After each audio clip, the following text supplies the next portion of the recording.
Hello, hello. Welcome everyone to another episode of Comet Tales. Not only is today the first episode of Comet Tales 2025, but it's also the 10th episode of Comet Tales since our reboot of the series, and I couldn't be more thankful to everyone who came to watch our wonderful players for giving me the opportunity to tell your stories, and of course the incredible creators who all work together with me to make this possible. If you're new to our adventures, I'm your host, Oliver Oswald, and I'd like to introduce our amazing players and their characters. Up first, we have Maris Aram playing his character, Valentine von der Heist. Hello, that's me. I'm Maris. I am a celestial dragon YouTuber. I specialize in story streams, reading books, talking about books, enjoying all intellectual discussions of media literacy. I also run my own D&D campaign as well, Trials of the Heart, and it's just a ode to all things romantic fantasy and just a really delightful time. So stop on by every other Wednesday on my channel for that. But yes, I play Valentine von der Heist, the party fighter gunslinger who is packing ammunition in every single crevice of her bodice, and it's just a great time. Always wonderful to play the Gunmancer. Yeah, Up next, yeah. we have Lily Faywood playing her wonderful character, Lyra von der Heist. It's so weird for me to have a character that actually has a last name. But yes. Hello everyone, my name is Lily. I'm very excited to be back here playing Comet Tales, playing the lovely Lyra, who is kind of newly in like a cool little reclass of based off Final Fantasy XIV Astrologian. It's complicated. I like complicated things. Don't worry Figuring about it it. out. We're figuring it out.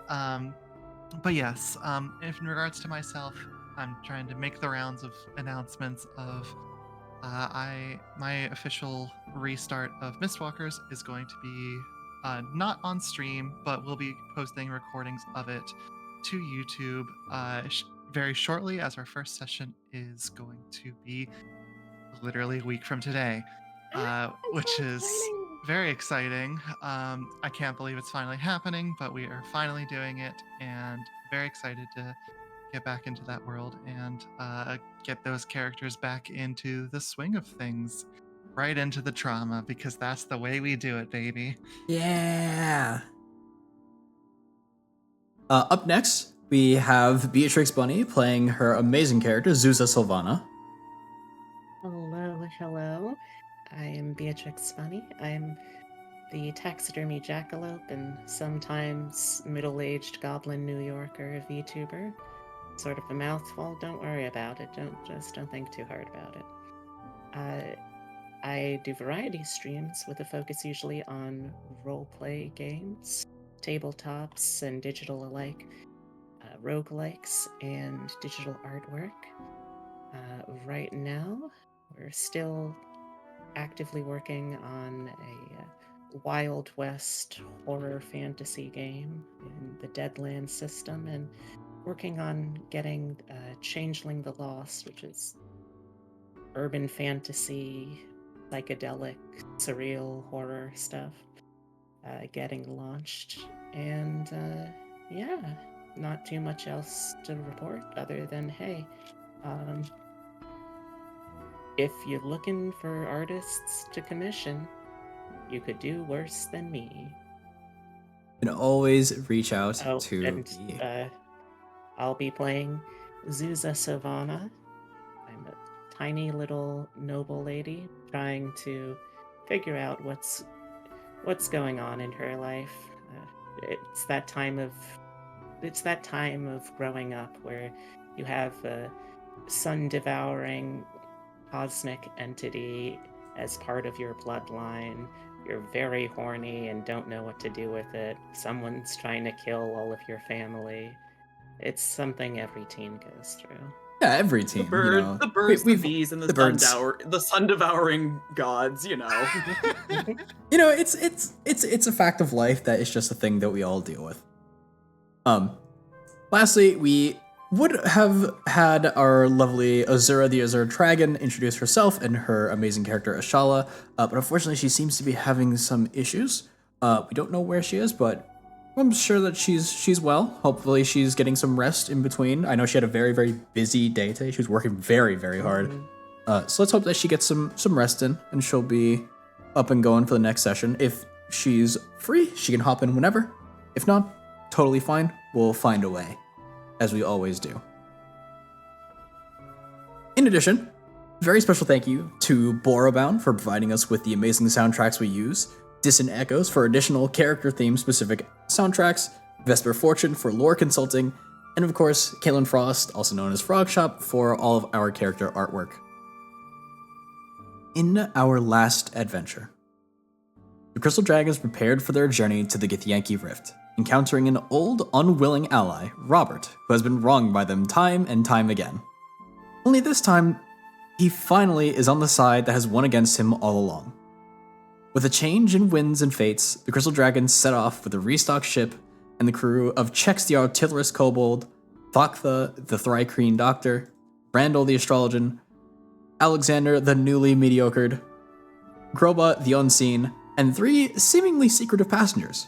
2 passengers, the kind but unfamiliar Quill, and the young but powerful Mist, had joined upon request to the Crystal Dragons specifically via their patron, the shipbuilder and secretive leader of the Star Chasers fleet, the Weaver. The final passage, however, is one that has bided their time within the depths of Alexander's blade. Akan, a long-forgotten god of fates and trickery. Discovered within an ancient book Lyra had read known as the Dragon Queen. He made his presence known to the Crystal Dragons and took his place within Ashala's shadow, seemingly invigorating her to some degree. But he has not yet been called upon. Within the first week of travel, the party chose to expedite their journey by taking the most direct route, a set of twin stars on the outskirts of Star Chaser territory. While passing through, Ashala recognized the system they had entered. It was a route the Star Chasers only took under extreme circumstances due to the presence of an apex predator she knew all too well. Cam Raelth, the Lunar Lord, a powerful lunar dragon that has been the scourge of the fleet for centuries. Supposedly slain several times, no pirate has been successful in dragging his corpse up from the tempestuous moon to confirm his demise. Before she could voice her fears to the rest of the Crystal Dragons, Cam Raelth had already appeared to begin an onslaught against the party. Evidently a fearsome foe, were it not for the preparedness of the crew and the strength of their weapons, Cam Raelth may have terrorized Ashala once more. Before fleeing back to his lunar domain, Zuza sought to deliver a finishing blow and leapt onto the back of the dragon before he began to drag her into the depths of the void. There was little anyone could do save give pursuit, but with Lyra's newly awakened powers, she utilized a powerful spell known as Rescue to teleport Zuza back into safety. Taking a moment to rest, the Crystal Dragon moved at maximum speed to escape the outskirts of the dragon's lair. It is here that we return, as the party has driven off the apex predator. Ashala falls to her knees with a hyperventilation, just breathing, exhaling, stands up a bit. I'm going to go rest for a little bit. And very quietly, somberly, heads towards her quarters. The rest of you, Alexander left walking away in absolute terror as well, are finding that while it was an absolutely fearsome foe, no one is seriously hurt from that encounter, in fact.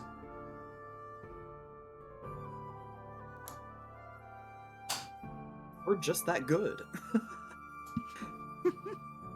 Well, that was quite a terrifying ordeal, but, Did the yank hurt you at all? oh, no. I wouldn't worry too much about that.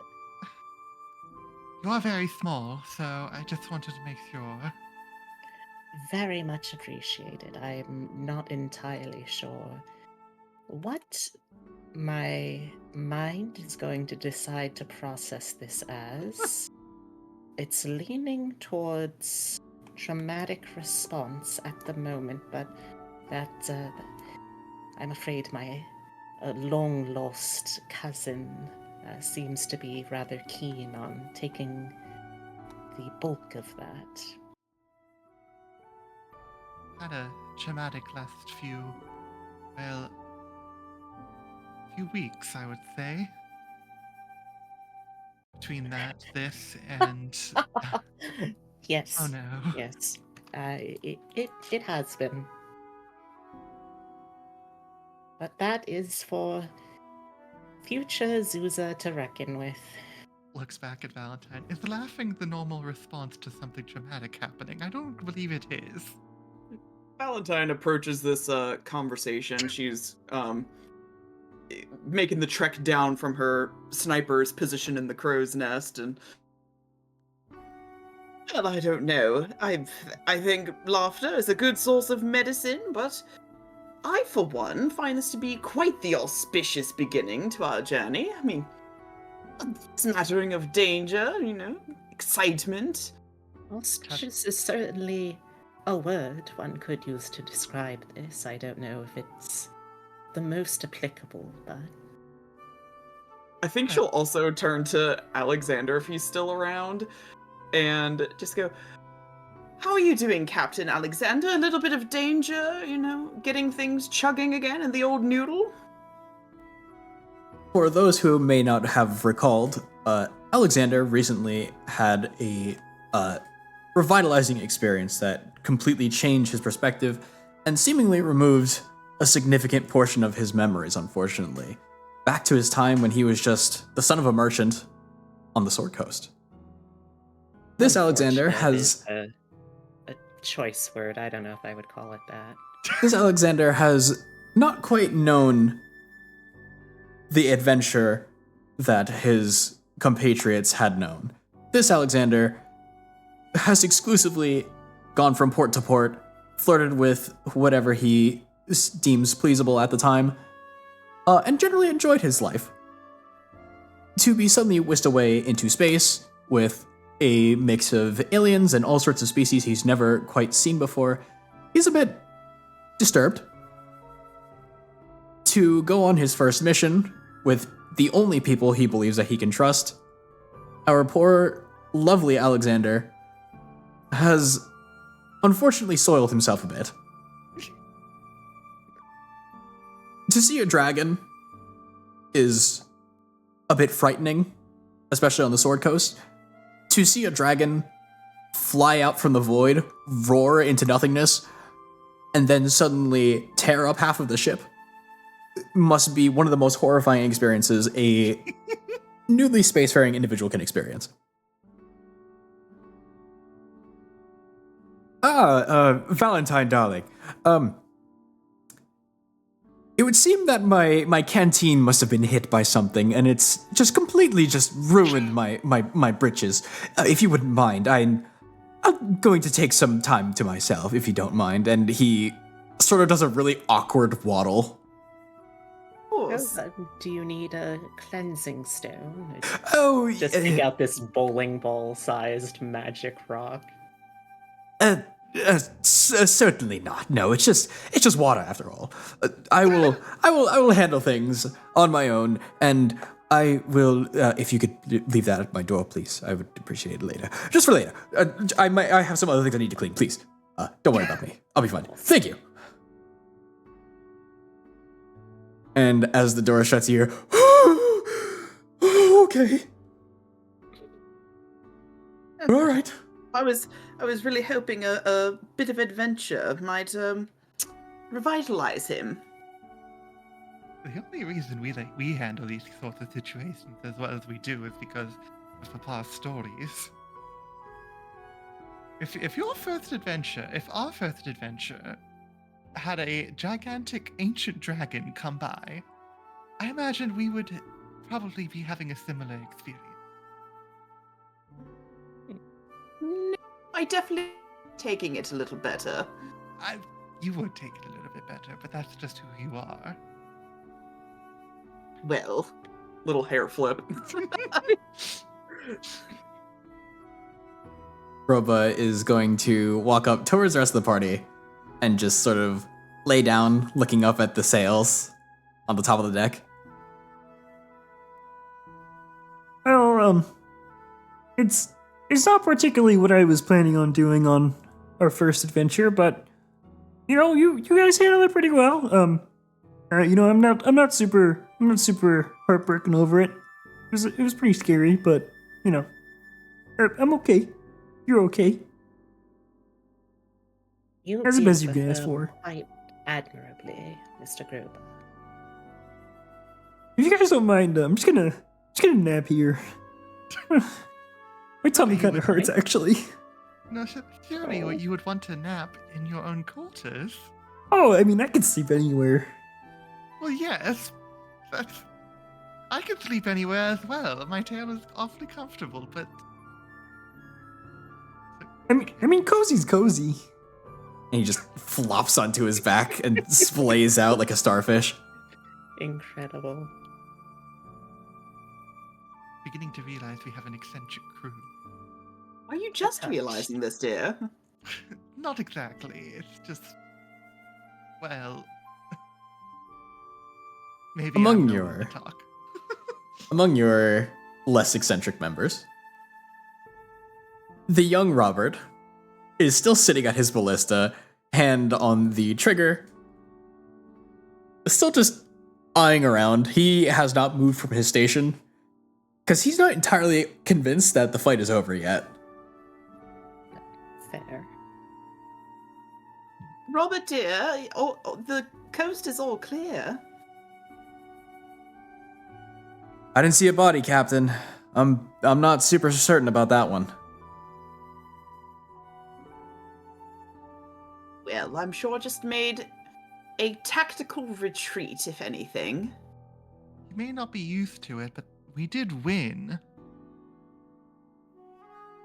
All right, well, the cold didn't hurt that bad, but that one, somehow that was more cold than the lunar dragon, but I'll deal with it. And then he grabs a massive set of ballista bolts and just loads it into the top of the ballista. Such a good worker, isn't he? So diligent. Strong. Shame about his other employers. To our benefit, though.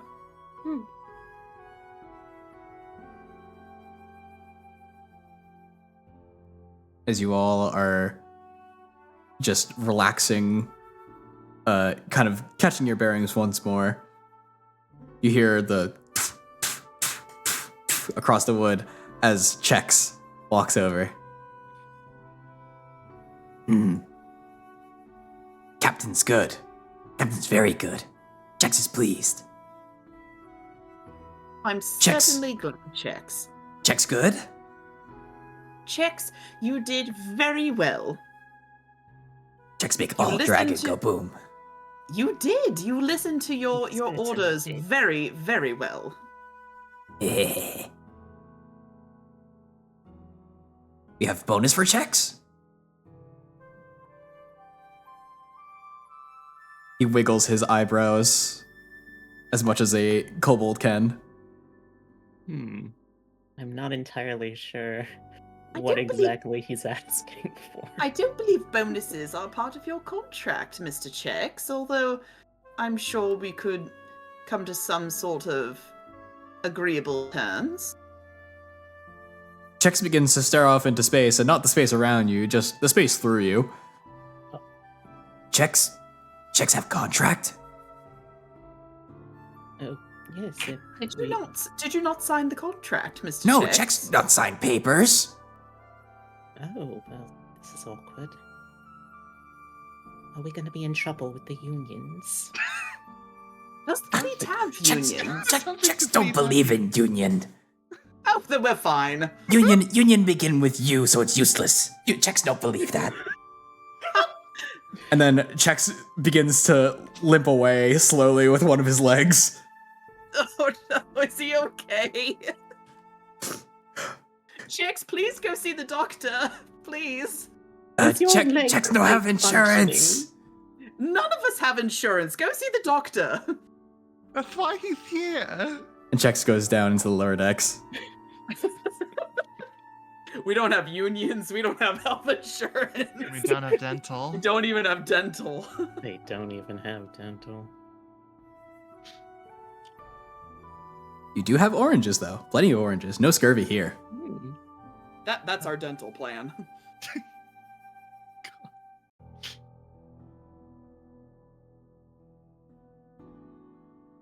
Among all of your crew members, the rest who are safely taking cover underneath the lower decks, the last one who remains on the top deck who isn't incapacitated or occupied in some way is your passenger, Quill.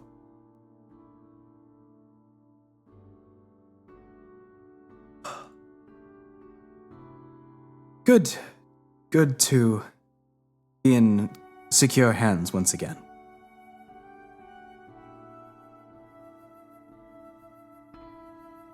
You seemed incredibly capable, Quill. Almost like you may have not told us just about everything about you. There are many things to discuss, but if we're concerned, I'm more than happy to answer any questions. We have, of course, he looks around, nothing but time. It's not necessarily that I have any questions, it's just. You seem. There's just more going on about you and about Mist than I think you've let on. And while you may not be exactly willing to share with us that information, I do hope that at least this can do a little bit to prove our capabilities, and perhaps you can trust us. Because, well, I know you know what we know, as roundabout as that might be. He gives a sort of sly, sheepish smile. Well, trust and assurance in your capabilities were never in question in my department. It is the reason I had asked for you in particular, by the way. But, as I have said, we certainly can discuss this, and I do believe I owe you all that much, at least. Well, if you're so inclined. I highly doubt any of us would turn down a good story. Indeed, storytelling is my specialty after all.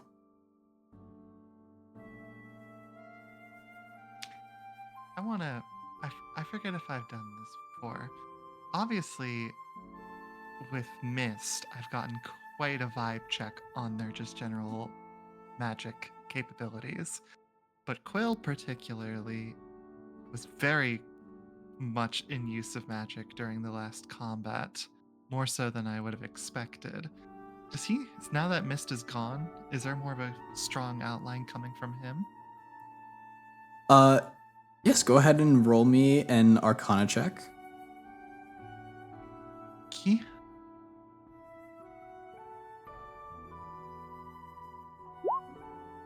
That's a 16. 16. You turn on your arcane vision from your detect magic, and as you get a sort of reading over him, he doesn't seem to hide his arcane abilities, and his cloak is revealing towards you. You get a good grasp of his spellcasting abilities, and as far as you can tell, you assume that he's possibly somewhere around a 17th level caster or higher. Okay. So far, far beyond her own personal capabilities, at least that she's aware of. Yes. Though certainly the thing that you can tell is that nowhere near the influence that you had from Alexander's sword, neither the influence that you had from Mist. Gotcha. So somewhere between a normal person and a dragon in disguise or god. Okay. Somewhere between coughing baby and hydrogen bomb, one might Yes, say. yes, exactly. Wonderful. Okay.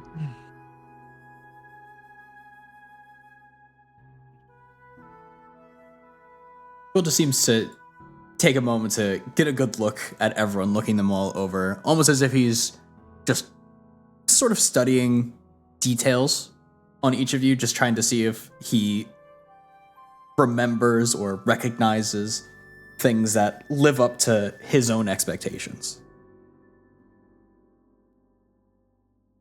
And he seems ultimately fairly satisfied.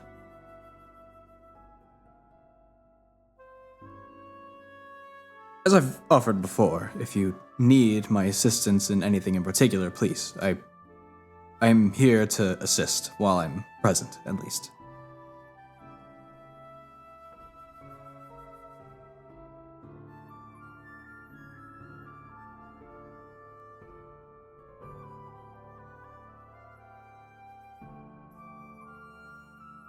If I may, we can go below deck and discuss things a bit more. But there's someone else I want to talk to. So, Zuza and Valentine, would you mind speaking with him for now? Oh, Of course. certainly. Okay. Where would you like to go and who would you like to talk to? I wanna go talk to Randall. Randall. As you head down into the lower decks into the spell jamming room, you find that Eben is sitting in the spell jamming chair, and as you open the door and walk in, you see that Randall is sitting upon Eben's lap. Oh. It's not what it looks like. Am I interrupting Mhm, something? mhm. Theoretically, Theoretically, I'm not if very multiple intuitive. spelljammers, if spelljammer pilots stack up upon the spelljamming seat, you can have multiple people attuned to it. You know, I don't consider myself to be very wise in the ways of these things, but I will leave it at that because I think it's best that I leave it at that. We're currently going in emergency speed. Do you have any questions? I'm only half attuned, so I can currently see you. It's a little bit disorienting. I'm looking in two different places at once. Are you just testing yourself? To some degree, If yes. That's what's going on? Can I show you something? You may. And In he Manifest, is going to stand up from the chair. It manifested itself during the fight with the lunar dragon. She is going to basically reach into her chest and is going to pull out a tarot card. Most peculiar. Given your knowledge on these sort of things, now it's no Arcana tarot necessarily, no lovers or hanged man, etc. Something a bit different, more so cups, staves, etc. But I figure you'd be the best person to come and speak to regarding. He's going to walk over and hold out both of his hands as if to sort of accept it. She will. He's going to roll a history check to see if he recognizes. 24. Okay. This, what you have here, is remarkable. It's an astrologian's card from the system of the 14. The system of the 14 is a set of stars that are left in a sort of edge of the universe. Every time someone enters the system, they enter one of 14 different realities. Not much is known about it, as exploring entire worlds is difficult on its own inherently, and being able to explore 14 different versions without knowing specifically which one you're in is particularly difficult. But of the abilities and the skills that one would recognize, this is extremely particular. Unless you were from there, that wouldn't be something that you should be able to do. Neither would it be something you'd be able to do just inherently, not being of that space. This may suggest where you were from, potentially, but you could also be just outside of that space and have influence from that. If I may, I had a moment with our dear Thyala where sort of astral projection, some sort of thing. What she does to meditate. Where at least it seemed to me that the whole constellation that makes up at least my arms became one with my whole being. And since that moment, these have felt, well, just like another pattern. Freckles on my skin and the stars in my hands. So, I do not know what to make of it, but what I can say is that, at least in the moment that I found myself in, drawing one of these from inside me after my body had become stars, well, it certainly was an intense magical energy. And one that is curious. My whole background, whether it be this 14 whatever, is completely unknown, as I'm sure that you know. So, well, as is everything with my life, it seems I'm at a complete loss. And hence I'm here, asking you. Well, you've come to as right of a place as one would. I am familiar with this sort of astrology. It's not quite my forte, but I understand the process. A lot of what's assumed to be our modern divination is believed to have come from the astrologians. Though it's uncertain as to where the original source is, but in this case, I can teach you. Help you hone your abilities a bit more.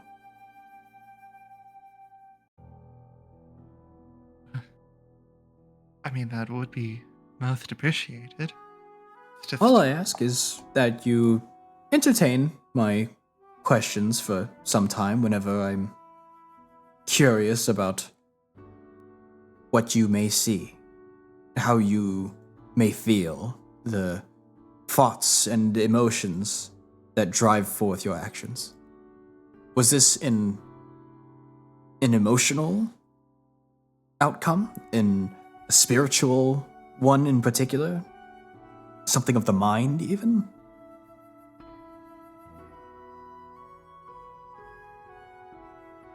I'm not sure. Definitely the moment with the fellow was quite emotional. He immediately begins taking notes. It came from a desire to protect the ones I love. All of my co-captains and far beyond that. So I suppose it was from emotion, but when I drew the card and activated whatever magic came in from within, I was in control. There was no heavy emotion, it was just my desire to be as strong as I can to protect the ones I love. What is desire, if not one of the most passionate of emotions? I suppose so. It's not one that I have much familiarity with.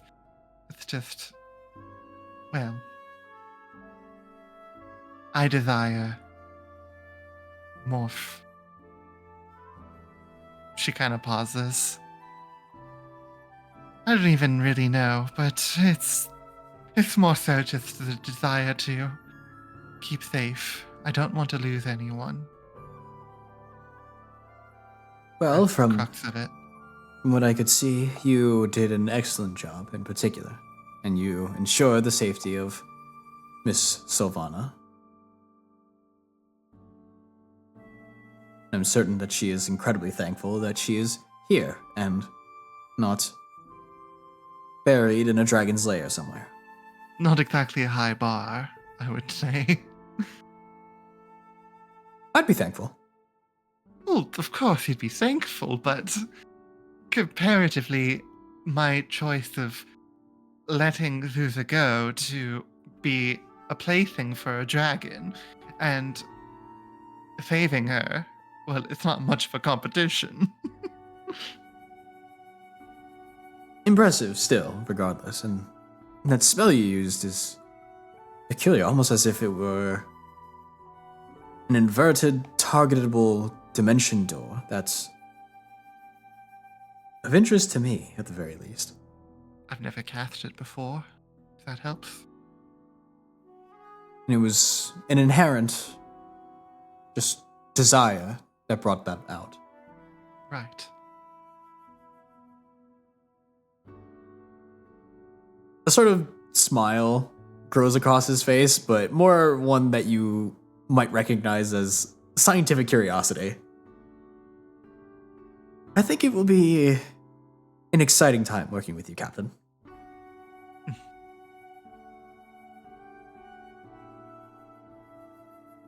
I'm not just your research pet. No, naturally not. You are a person with deep feelings and emotions, and those emotions can manifest into results. I've heard of things similar, but my research isn't quite as in-depth in that. When we return, I may take some time to go do my own individual research, but perhaps I may have something for you.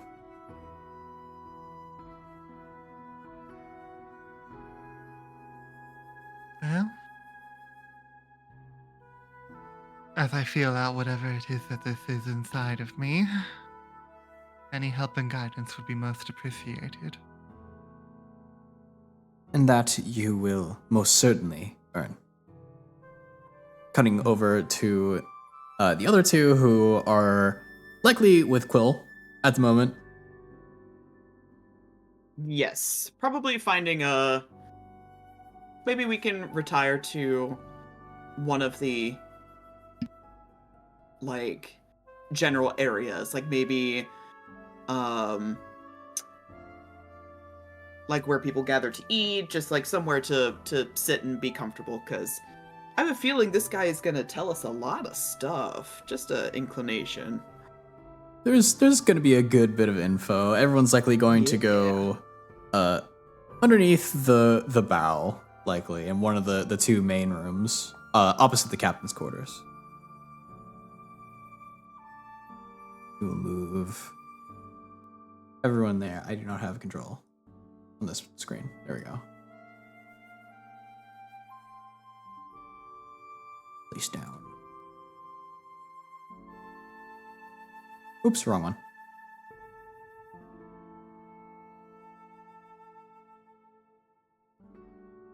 Just the two of you for now. Yeah, if you want me to join like halfway through whatever is going on, that's fine. All right.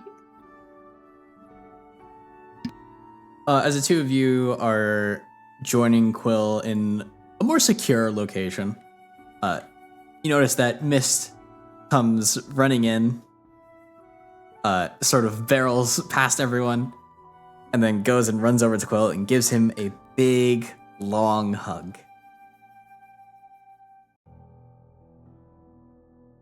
And he wraps his arms around her and just gently runs his hand through her hair.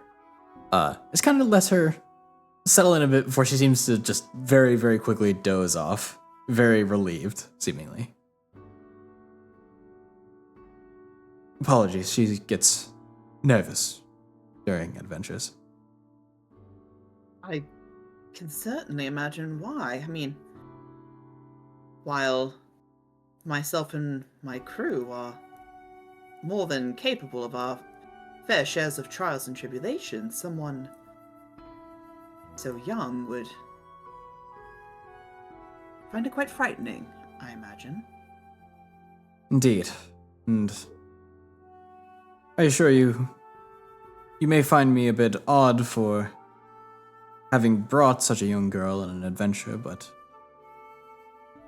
I have my reasons. I'm certain you do. You seem inseparable. He gives a very, very warm smile as she is just completely asleep now in his arms, sitting in his lap. Did you two come to meet? Mist is my beloved daughter. She is, suffice to say, my everything. 6 years ago, I had her with my partner, and a terrible fate was brought upon us. She is expected to hold a certain place of power in the universe. And as a result, she was expected to give up her entire life in service of this greater good. But how could anything of that sort be remotely acceptable or fair? A girl who has not yet had the chance to live her entire life is forced to spend the rest of it alone? I can imagine. His facial expressions just get a bit stern, and he sits back in his chair and holds her a bit more tightly, more protectively.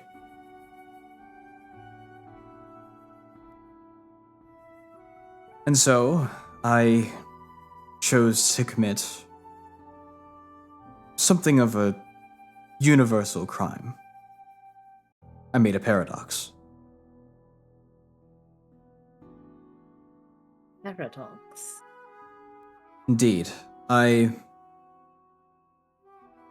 utilized my vast knowledge of stories and spells, and with it I wove together a spell that allows me, and any I choose to be with, to travel through different moments in time. Where it sends me is unknown.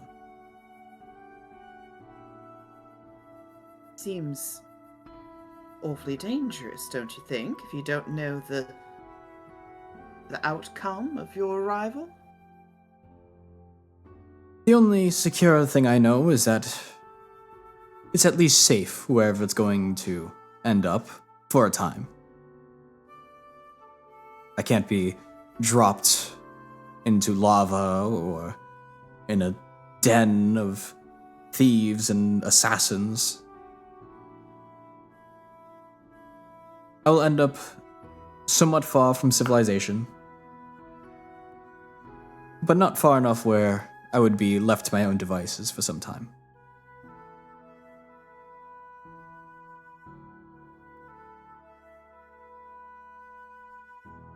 I decided that if it wasn't possible to liberate her from this fate, I would do everything in my power to at least give her the freedom that she deserves. She's a child. She doesn't deserve to have everything taken away from her before she can even experience the joys of life. The beautiful sunsets on horizons, the calm, cooling beauty of mountains and the fogs that drift upon them.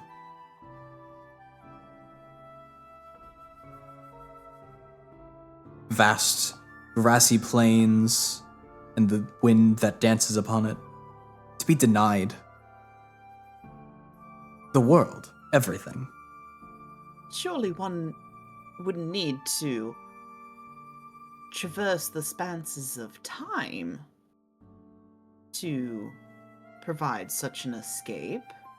The universe is,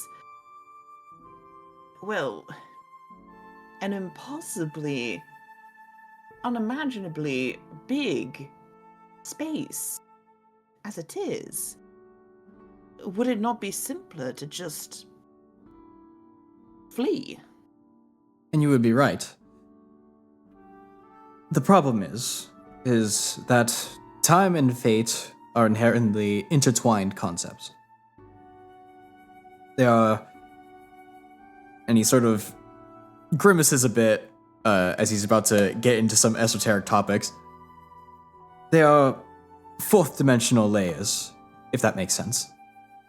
You have a path with endless possibilities, but ones that are predetermined to lead somewhere. Imagine going beyond that even further. A choice that is not possible, it's not predetermined. Once fate has been broken, within a moment, because of paradox, new choices open. The potential to go beyond any intended path becomes possible. Paracausality, if you would. The ability to create an effect without a cause preceding it. I'm sorry, you mean to tell me that destiny and fate are not just concepts, Real. but real and linear things like time? He smiles at the phrase of linear time. It's convoluted when you observe it like the two of us do. Individual moments become an infinity, but yes, It's sort of impossible to comprehend. And So, he if pulls I can out a little. make, Oh, go ahead. And he gestures if towards I you. can make an assumption, it sounds to me like you are searching for a timeline in which your daughter's fate was no longer predetermined. He sits for a moment and sort of just ponders the description as if it's calls to him. Yes, of sorts. A moment where we are not inhibited by the fates, by time. Such a thing is almost similar to the fate that she would have, to have the freedom to choose.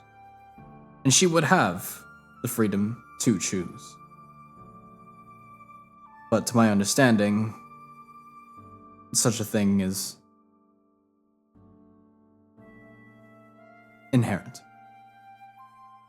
It was so vitally important to your previous timeline, fate of the universe, as you put it. Wouldn't her removal be... Disastrous. I hesitate to say it, catastrophic, yes. He turns towards the window, the porthole that's in the side of the ship, and looks out towards the stars. In truth, I know it's inevitable.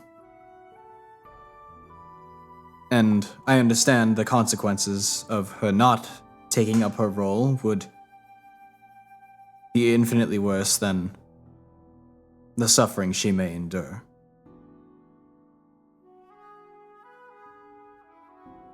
And as he turns back towards the two of you,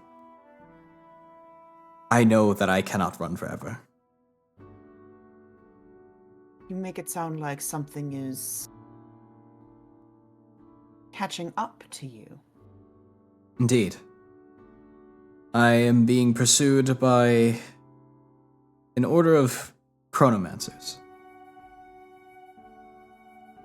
They do not observe time, nor space, nor fate like we do. They see an infinite weaving tapestry of threads.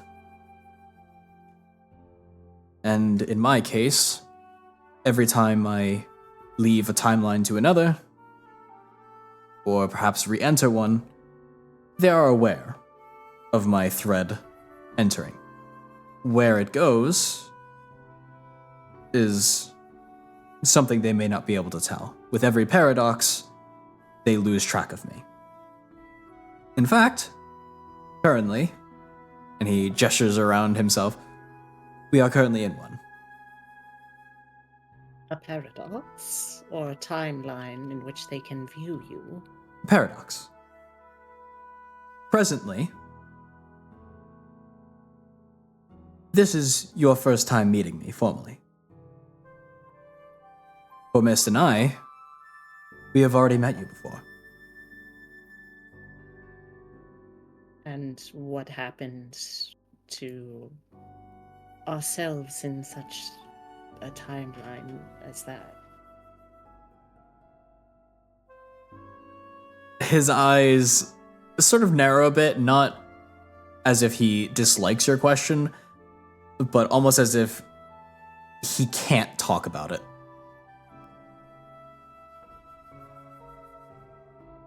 I Your- imagine... No, go ahead. Your moments in the future past, your efforts, are things I can't necessarily disclose. I can give you minor insights, but to tell you anything would risk altering the paradox further. And I imagine drawing the ire of these chronomancers to us as well. Indeed. With every paradox, it does create a beacon. They exist to uphold a stringent timeline, or at least the infinite parallels of timelines. With a paradox, the threads are becoming frayed. It's an irritation to them. By simply being here, I have made a paradox. And when you come to know me in the future, that will be a separate one. But to tell you further would potentially jeopardize our position. Rest assured, as you are not violating the paradox yourselves, you stand no risk. The only one at risk are myself. Well, Mist has all of the risk, if anything. I have to imagine, though I am loath to say it, it ties my stomach in knots to think about it, but if you've met us before, I have to imagine that implies we were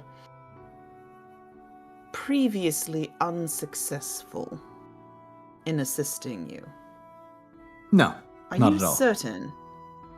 No? No.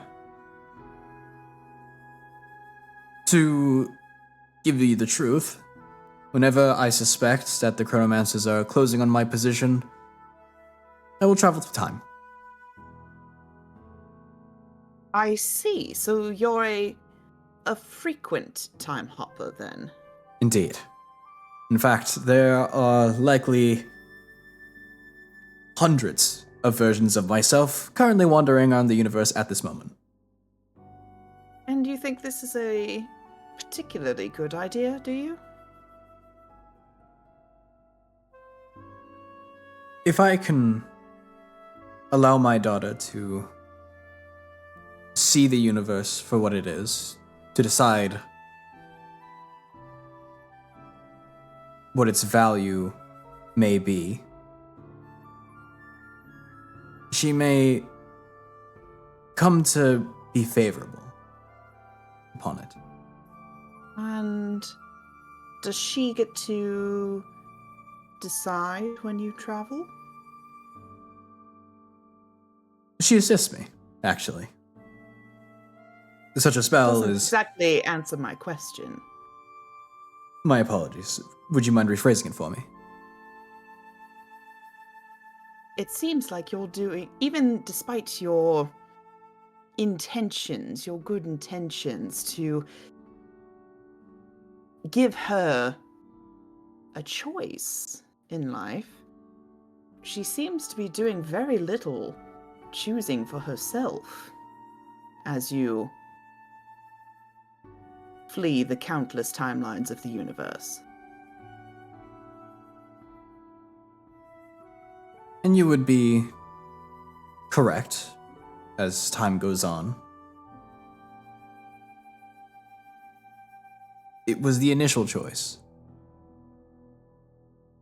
After she reached 5 years of age, her hair changed from white to green, as indicative of her role. And she knew what was to come for her.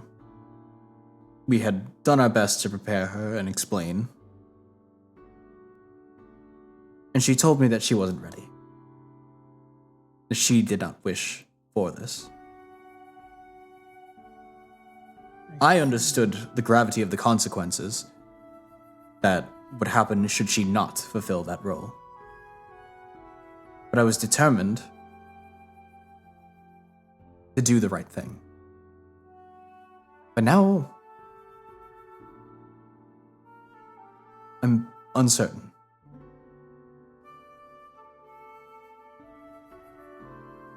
I know that you want to protect her. And I think you're right to do so. I know that she's so young. She's just a child. And children don't necessarily make the best decisions for themselves. And it's your job as parents to make those decisions for them, but being on the run for so long, it might seem like an adventure at first, but it might be frightening, too. Indeed. That I am certain of.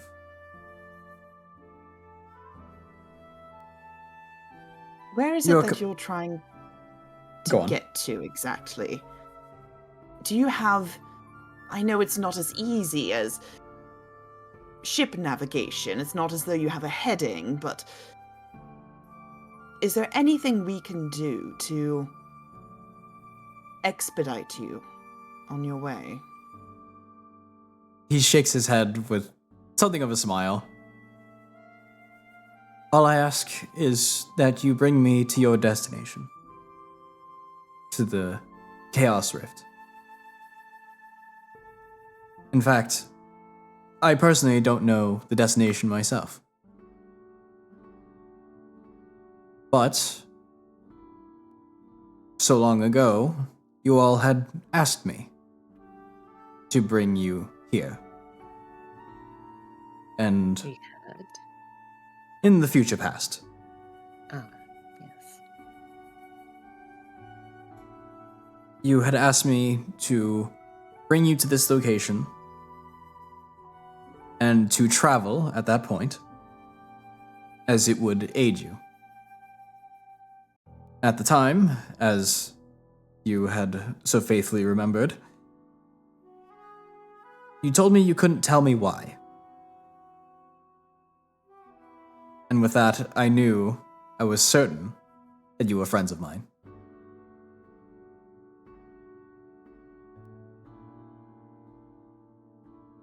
Speaking of friends, I don't know if you're privy to tell us anything about this, but how does our mutual friend, the Weaver, play into all this? They seem to have you'll forgive the pun, a very tight-knit web of alliances. How exactly do you and your daughter fit into all this? Well, in truth, you had discussed with the Weaver something I didn't quite understand. Something about what the Weaver needs for his particular needs. And when you had discussed, you had asked me to retrieve an item of an extinct creature. Fortunately, I was at least somewhat familiar with it, and through a couple of attempts, we ended up in the right location. We encountered the creature and obtained its feather. And we brought it before the Weaver, and were accepted. Whether that event has happened yet or not, I'm entirely uncertain.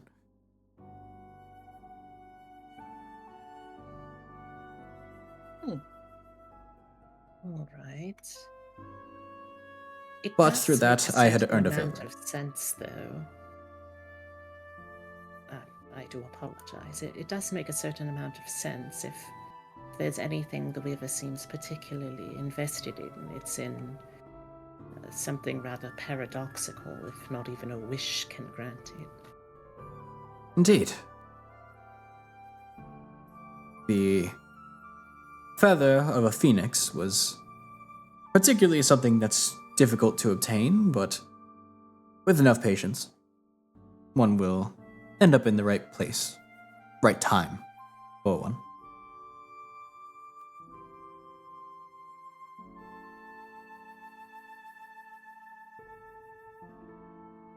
And as I've said, if you have any questions, I'd love to assuage your fears and give you what information I can.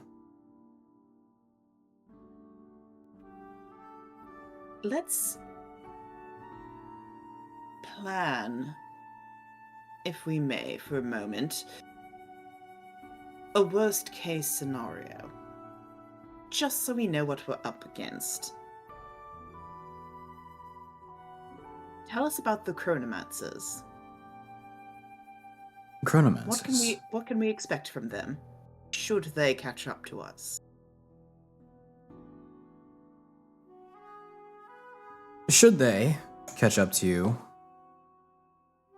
well, you wouldn't particularly see them. They move in frozen time. They would approach us from a distance far beyond one where we would recognize them. They would freeze time, appear, grab me, and then leave. And I would disappear without a trace.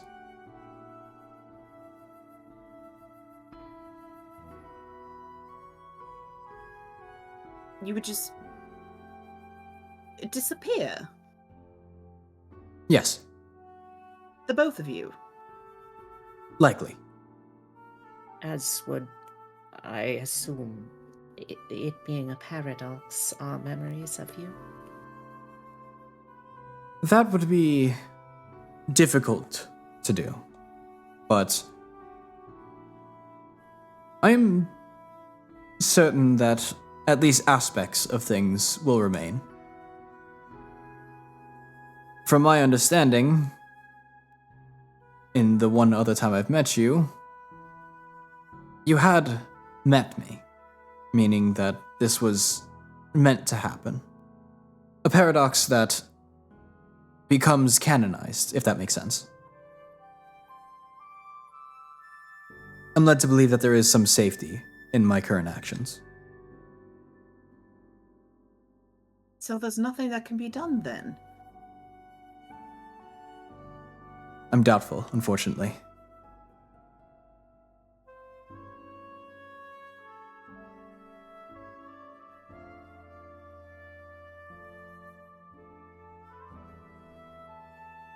Although, and as he says that, he immediately just appears behind everyone in the room. I have abilities of my own. Suffice to say, I wouldn't be going out without a fight of my own, but I certainly wouldn't want to bring harm to anyone here. More than anything, I have security.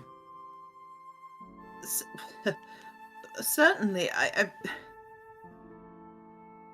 I'm sure that, you're very capable. I mean, we've seen quite the few demonstrations of your skills and magical abilities, but we were tasked with your safe transportation. It doesn't sit right with me to know that there's absolutely nothing any of us can do to ensure that, should something terrible happen. In truth, there are other things to be concerned about. Present Such threats as? within your experience. Mm. Say More our threatening than a lunar dragon. He questions whether or not he should answer.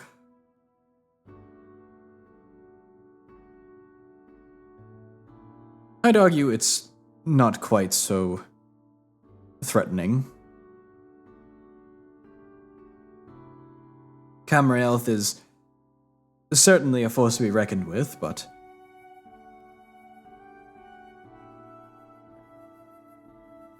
if I am to understand, more than anything, I would need each of you, and each of you will at some point need my assistance.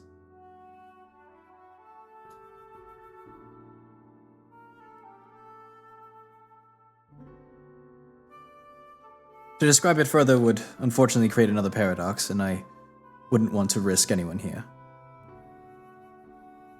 Right.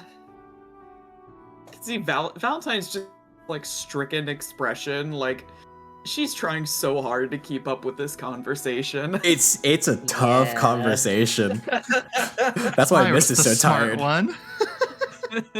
Lyra, you could probably get back by now. Yeah. Okay, what did I miss? Let's do it Lyra, all over thank again. Goodness. Oh, Thank goodness goodness. you're here. I've been trying to make heads and tails of this whole magical timeline conversation, and I feel like my brains have just become scrambled eggs. Well, the good news, Lyra dear, is that in some way you already know what we're about to talk about. Or at least one of you does, a version of you that we don't know. Ugh. She just like looks around like, what happened here? And Quill very, very quickly You recap. is just going to just completely hard just drop concepts, and he's very, very careful about the way that he says everything. Hold on, I'm gonna make a roll to see how well I understand this. Do like a history or Arcana? What do you think, Oliver? I would say Arcana. I would say pure int, but I Okay. could see Arcana because it is inherently magic. It's also inherently history based, so you could do either. I mean, either is a +5, so Yeah. Up to you. we'll do history as the more like just raw knowledge check. Oh, she's getting this pretty well with 20. a dirty 20. Quill is essentially going to just heart drop on you. I am a time traveler, along with Mist. Mist is chosen for a duty that is meant to uphold that cycle of time. And as a result, we have fled from that fate, as it would essentially take her entire life, and she would, well, her infinity. She would be serving under this role. So, just to make sure that I'm understanding, whatever this role is one that, well, it must be quite bad if it's worth running away for your entire life for. But it does make sense considering how warping magic can be. Looking back over at the two non-casters, it's just kind of staggering how powerful it can be in the hands of someone such as yourself. Indeed. And we do our best to go on our own little adventures as safe as possible. And should the situation ever arise where I am uncertain of the safety, I am always free to leave. So, well, now I seem awfully off target when I thought that I had a silly thought that Mist might have been our friend Sparkles, but that does not seem to be the case given the information that you have provided for us. If only it was so simple. He puts forward a big smile. No, not quite so easy, though. May have had some correct thoughts and theories. To some Well, degree. I mean,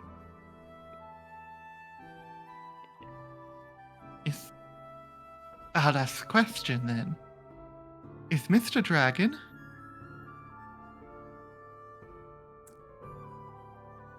He seems a bit hesitant to answer. I've been researching dragons. You don't have to tell me, necessarily. But I do know that there are time dragons. Ones that when felled, reincarnate after somewhere under 100 years. You would be correct, in fact. Miss Mother is something of an interesting woman, to say the least. But within her bloodline is that of a platinum dragon.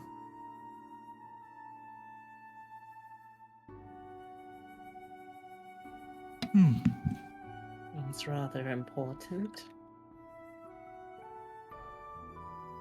From my lineage and her lineage combined, it would seem that Mist ended up as a particularly gifted individual. Dare we ask what your lineage is? Truth be told, that's why I'm on my own adventures. It's a lost legend of sorts. Oh, we have one of those already, looking over at Lyra. Yo. Do you know what's going on with me? Just a figure I should ask, considering we seem to be in the presence of two supremely powerful beings. A vague question, my darling. You might try to be a little more specific. You're right. Okay, let me try and rephrase. Do you know who my father is? Or Oh. I guess I don't even know what's going on with myself at this Birth point. parents, Birth perhaps? parents. Let's go with birth parents. You are of a special lineage. You have an inherent trait that others of your kind may not have had.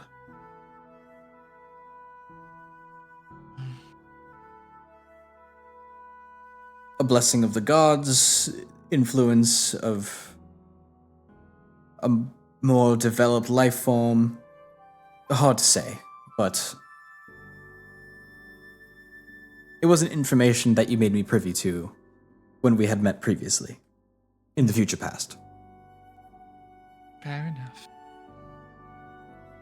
I didn't exactly expect that answer, of course. I don't mean to just walk around the entire fleet just saying, "Oh, you're my dad," to any person that seems to show some inclination of knowledge. Naturally, I understand the journey myself. For that, I am glad that I find a kindred spirit in with you.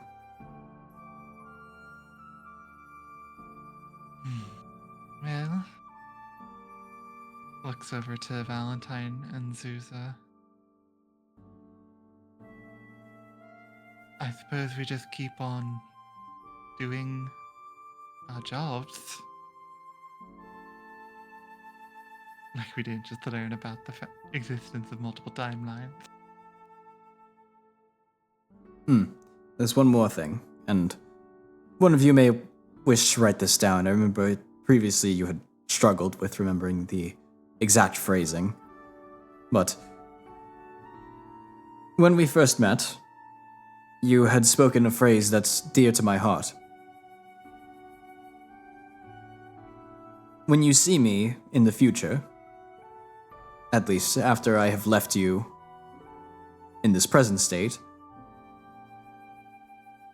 say to me, "For those who would walk need not fly, if they are to reach the heavens."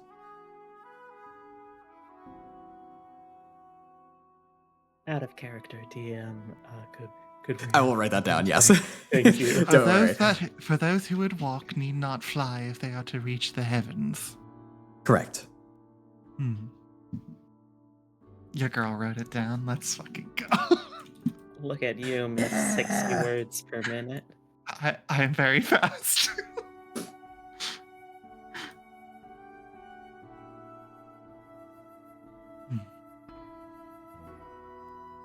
Yes, as you will have known me, I will not have known you.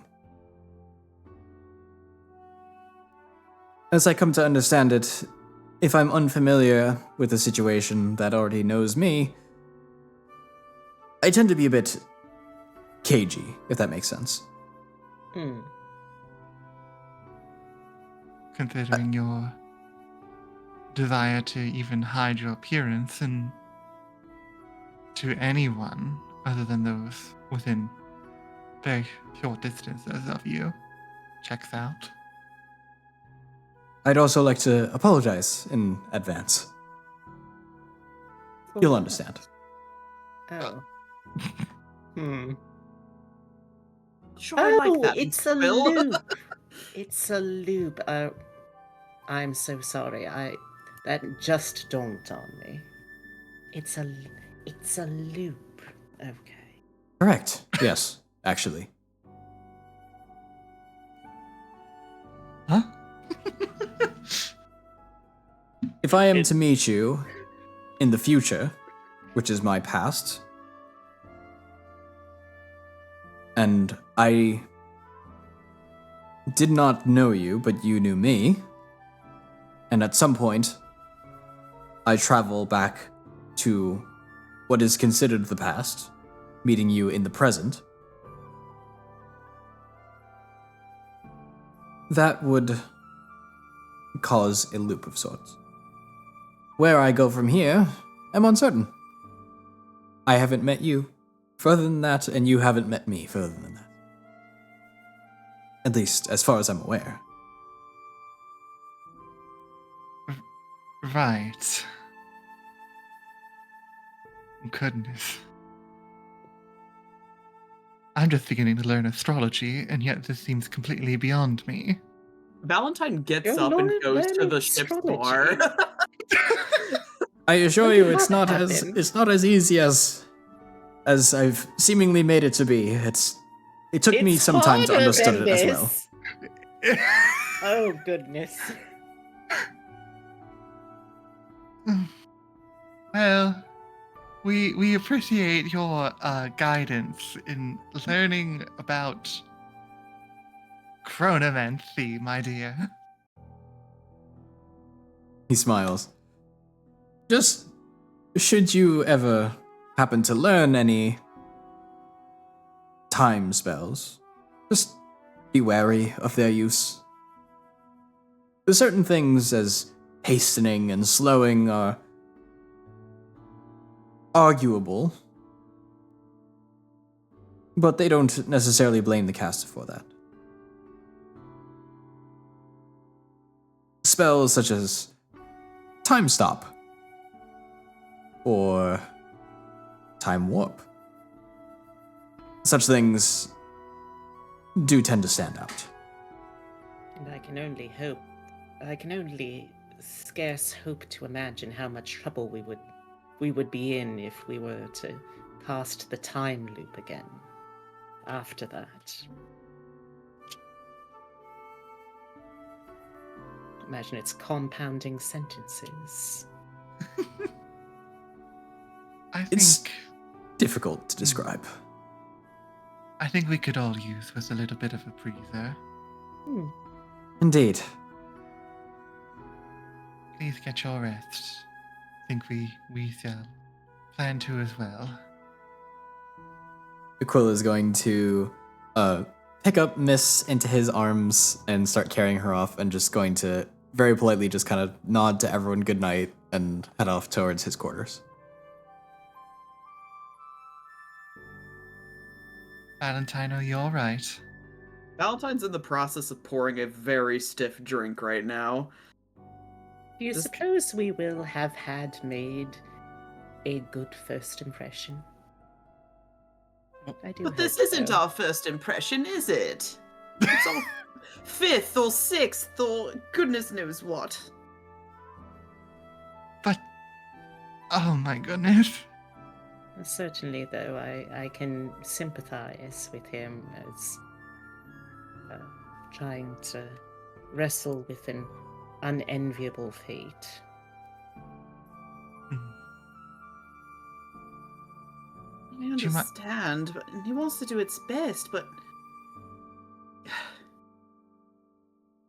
if it truly is inevitable, then I don't know. Perhaps that's the nature of paradox. If you can simply paradox hard enough, you can paradox the rules of paradoxing? Personally, I don't like the idea, even just the very idea that anything is truly inevitable. The thought just sickens Horrid, me. agreed.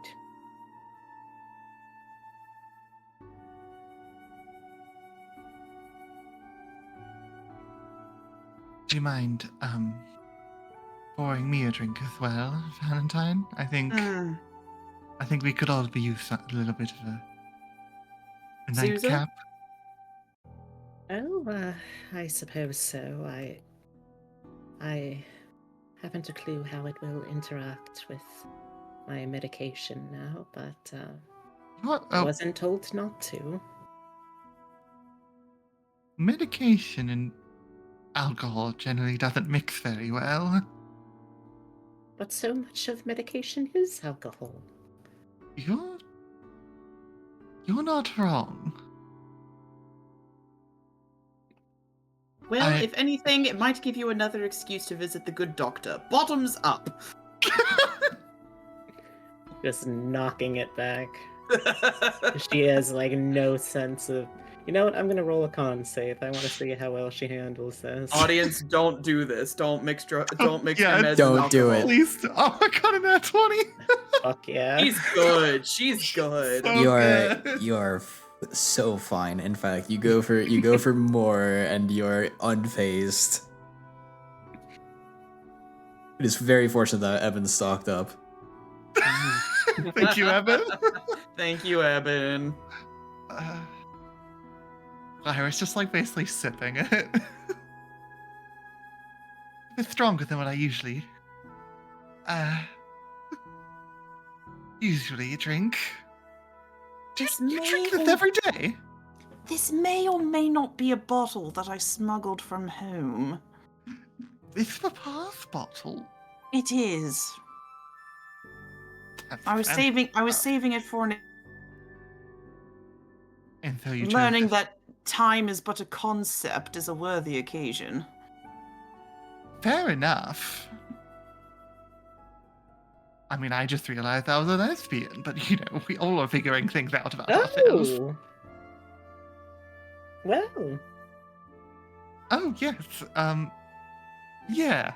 Ashala reaches up and scratches her ear in her bunk, scratches her nose next. Huh. Weird. And then she goes back to sleep.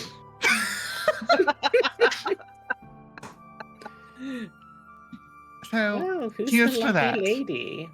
Is it who I assume? Well, wait a minute, we're not together or anything. It's Oh, But you No, knew no. exactly who we were what? talking about. Wait a minute. I'm rolling insight. I just 16. oh boy. Give me 16. a deception Yeah, or roll a persuasion deception. roll. If you'd like. Yep, I will. It's not necessarily that I knew who you would. I could. Come on, hit me with a terrible roll. A 2. It's a 2. We'd love to. She has disadvantage on all deception checks. It's not that necessarily my mind went to someone. It's just that It did, Well- though, didn't it, dear? it. I mean, let's not make it something to be awkward about, shall we? We've all had lustful thoughts about all of us, each other, correct, right? It's totally normal. Lustful thoughts. Everyone slow turns to Zuza. Gonna take Darling, I'm utterly gonna take flattered. another drink. Have you had lustful? Wait, hold on one second. I've been learning about this. Have you had lustful thoughts about all of us?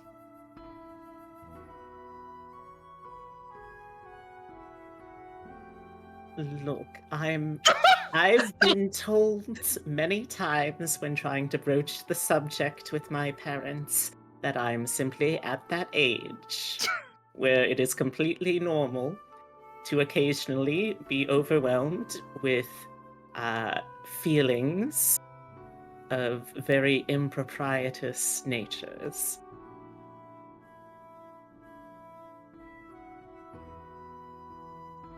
Lyra just looks over at Valentine, just like, I don't know about this shit, please. Valentine shrugs. She's like, I know I'm hot. It's cool. Well, it's just that. I understand I'm rather young. I can understand if that's comparatively something that's off-putting. No, Don't it's worry, not off. I've had my feelings hurt too many times in such regard to be too bothered by that. Oh, Zuza. It's courtly romance. You know how it is. I do, Matchmaking and all. unfortunately. Courtly I have Lord, don't had get me started. I've had so many disgusting men just come up to me and just assume that I would want to hear everything that there is about their interests, when all their interests are just lifting weights and being strong. Who gives a damn about that? I Right? don't know. Lifting That's things why and being I've strong to be found good the quality. new Alexander so refreshing. He's perhaps simply too terrified to be too much of a louche, but still, it's rather charming in comparison. I don't know. I found that to be quite the simplicity in his, simplicity. You always did have people chasing after you, though, Valentine. I did. And you've also, from what I believe I've heard from many a suitor that have chased after me, you fought them off as well. So you carried my burdens, too. Happily so, dear. Did you know that She grabs another drink. And I'm I'm going to make a concerned Constitution saving by throw. how many Constitution saving throws I've passed. Okay, Lyra is Oh no! having a It's good a time. 6, That's a friends. 6. This is a 6. You are getting hit at this point. Yeah. And you're starting to question whether or not more will fix or solve the problem. God. The problem is every check that I do for this that I don't get got for is going to make when I do eventually fail it that much worse. You're 4 drinks in at this point. I know. 4 big shots of liquor. Look, she's technically half halfling. She's quarterling on her father's side and half orc on her mother's side. You can handle it pretty well. Is kind of not to say too much, but the genetic dispositions towards alcoholism, perhaps. Can I ask you a question, Valentine, on this topic? Since we're just Certainly. getting into it, it seems. Did you fight off those suitors because you knew that I didn't like men? Darling, aside from the men amorously tripping over themselves by your feet, it was painfully obvious to many people, myself included. Everybody knew that I didn't like men except for me. If that's what was going on. Well, there's a reason why Mama and Papa did not find a suitable male arrangement for you.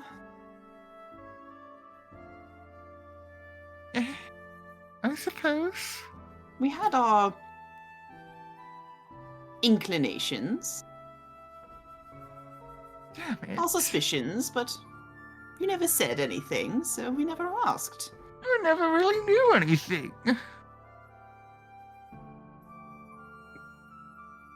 Here, okay.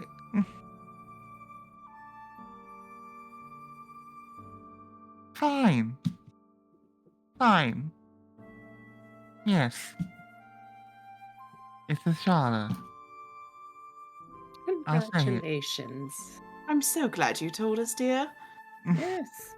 Not like you two didn't already know, apparently. Well, No, she was very obviously flirting with you. yes. It's very endearing for what it's worth. Now just don't let it get in the way of work. We do still have a job to do after all. Mm, mm. Of course not. And seeing as you and I share a room, you know, if anything should happen, just like put a sock on the door, you know? I mean, Ashala does also have a room.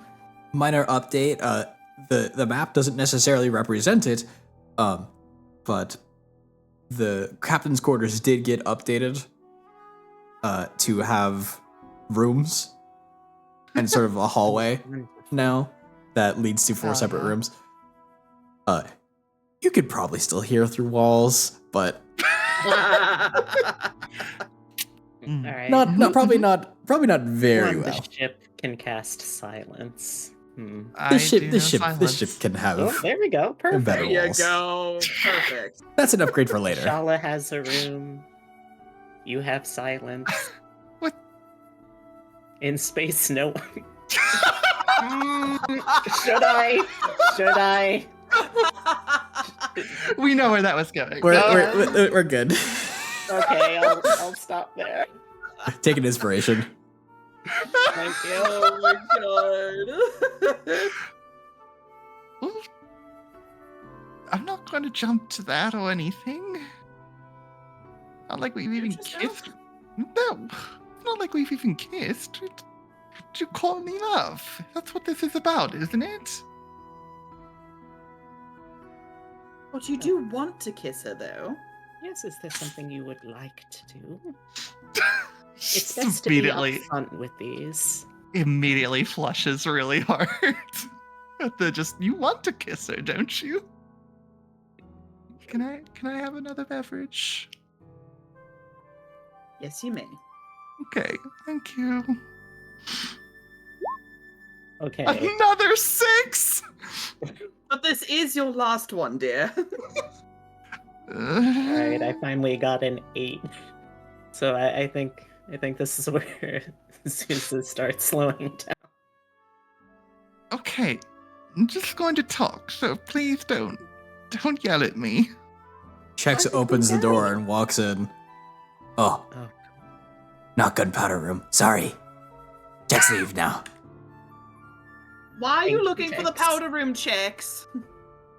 Oh, that is later. We can deal with that later. We Chex have more pressing takes out things. a horribly scribbled on piece of what you could only imagine is likely toilet paper and just sets it on the table. Chex design. Dragon killer. Oh. Fix dragon problem.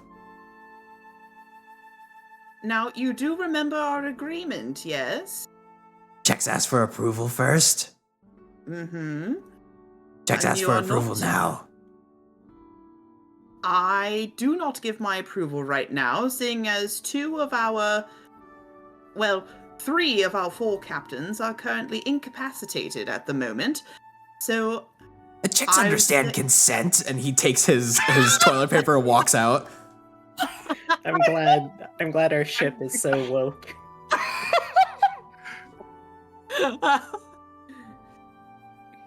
I'm going to be honest. I was ready to go, and I am now confused. About what?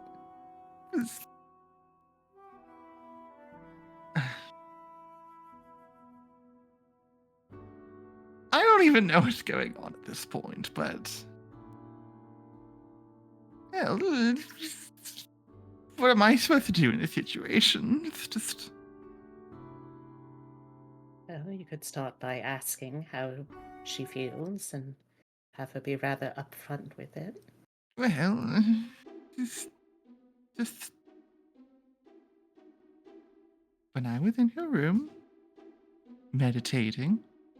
It's not a euphemism, as we have talked about Valentine. Valentine gives a little shrug and takes a sip of her drink. It's just that I there was a moment where I felt very warm and my heart was fluttering. And so, I don't know, maybe I wanted to kiss her then. That's what we're going to go with. But if, mm, I don't know. Is that good enough for you? It's not about what we want, dear. This is about you and your happiness. Yes, we can always come back to ours.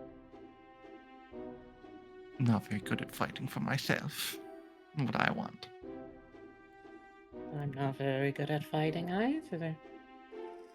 That's why I ran away. We all ran away.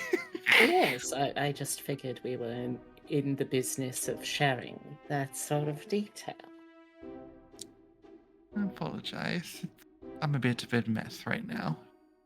I'm Oh, going I to... almost died, but half an hour ago. You're more than fine. We spent a long hour learning how time travel works. Mm. Ugh, please, I just started to forget about that. Here's what I'm going to do.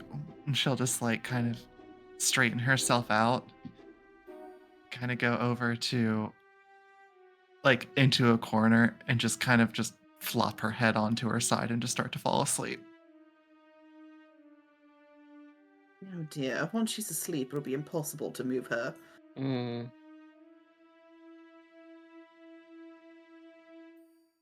A tiny little projection of Echo appears within the room on the table. Would you like any assistance with that? If Is that you think something Evan it could has to lift say? an 800-pound snake, Provided we have someone to take over the duty of getting the ship as far away from here as possible, ideally, yes. Really? great, Randall can do that. Indeed. I will notify the others as soon as possible. And she disappears out. I can take care of myself. Oh, you're awake. Here, you're falling asleep in the corner. It's comfy. It is not, I assure you. I'm comfy. You You're yourself are drunk. comfy, the floorboards are not. Well, I'm laying on myself, and therefore I'm comfy. I've already asked Eben to bring you back to your room, so that's that. Fine. And we'll have to ask Ashala if you're particularly comfy, won't we? What? Don't say that. That one was just a dig. She's sometimes a mean drunk. There are 2 knocks on the door. Come in. Evan opens the door and very slowly creaks his way into the room. It's not her, is it? No, it's Eben. Thank you, dear. Thank you for helping us out. Indeed. And he just sort of scoots past Valentine, scoots over towards Lyra. May I have permission to lift you? I suppose. And Evan is going to take hold of your tail a little bit at the end, and is going to gradually start wrapping you around his shoulder as if you were a wire spool. And as he gets a little bit further along, he's going to just carry your upper half in his arms, and is going to very slowly make his way out of the room, carrying you back towards your quarters. Very weird feeling for her, since nobody can actually carry her. Just oh, thank you.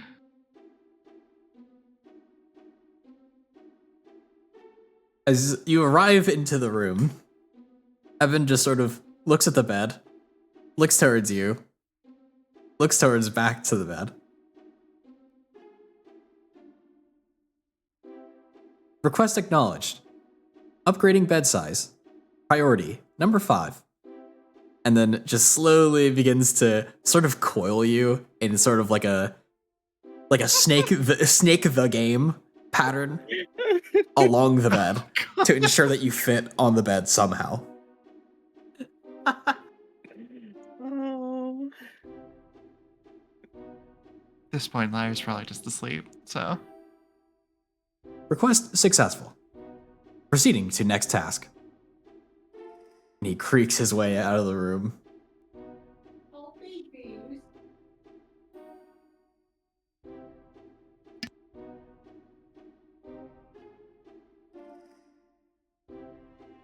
Well, we've had quite the eventful day, Zuza. I think I shall retire myself. Yes, perhaps it's for the best.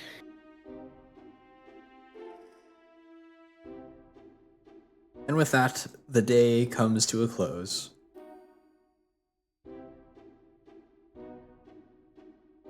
In the following morning, or at least when people begin to reawaken, there's not exactly day and night in space,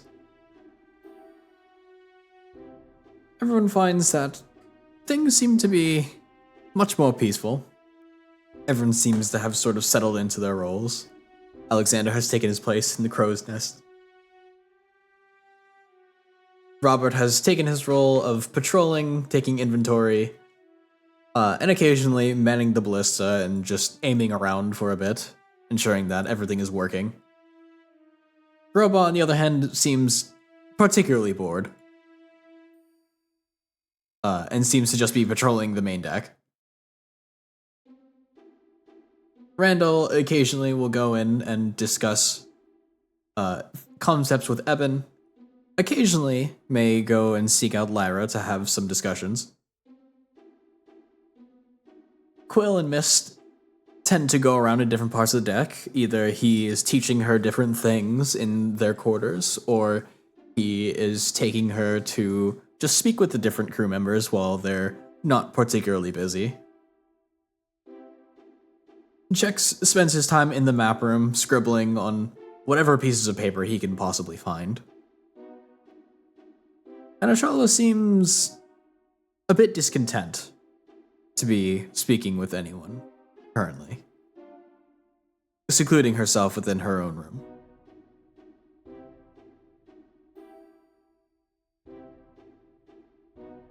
The doctor seems to wait patiently in his quarters, hoping that someone will have something for him, but is used to the long waiting periods. If anyone has anyone they'd like to speak to in particular, they are more than free to reach out to any of your companions.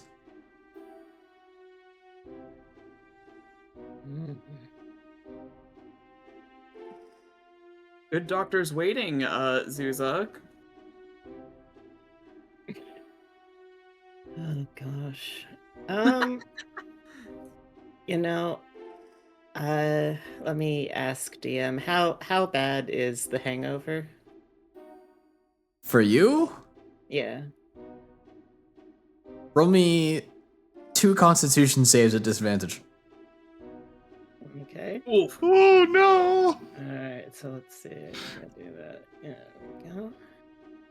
So there's 1 and there's 2. Oh An no! 8 and a 5. Ooh, it caught up to you.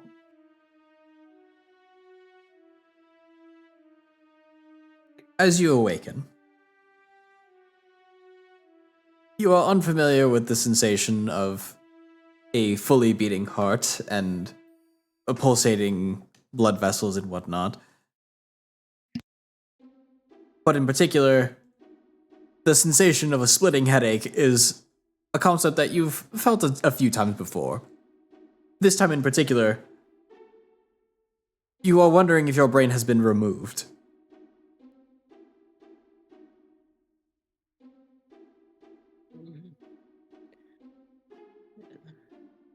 Mr. Thornfruit, what are you doing? That's quiet and proper for the lady of the house. A slurred Just image of thinking back to Zygel her. Thornberry sits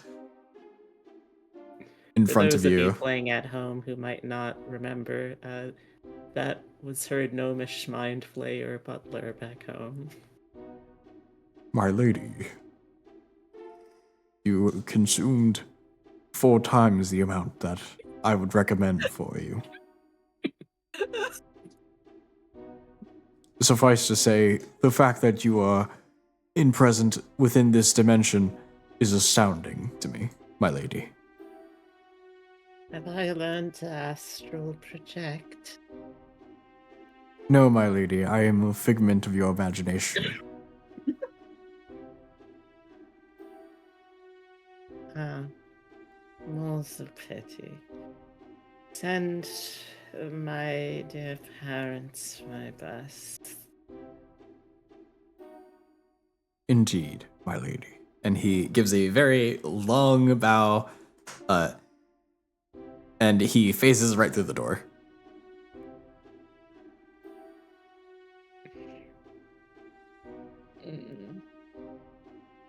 I think I should perhaps. Oh dear, I'm at the point where I'm narrating to myself. I really should see the doctor.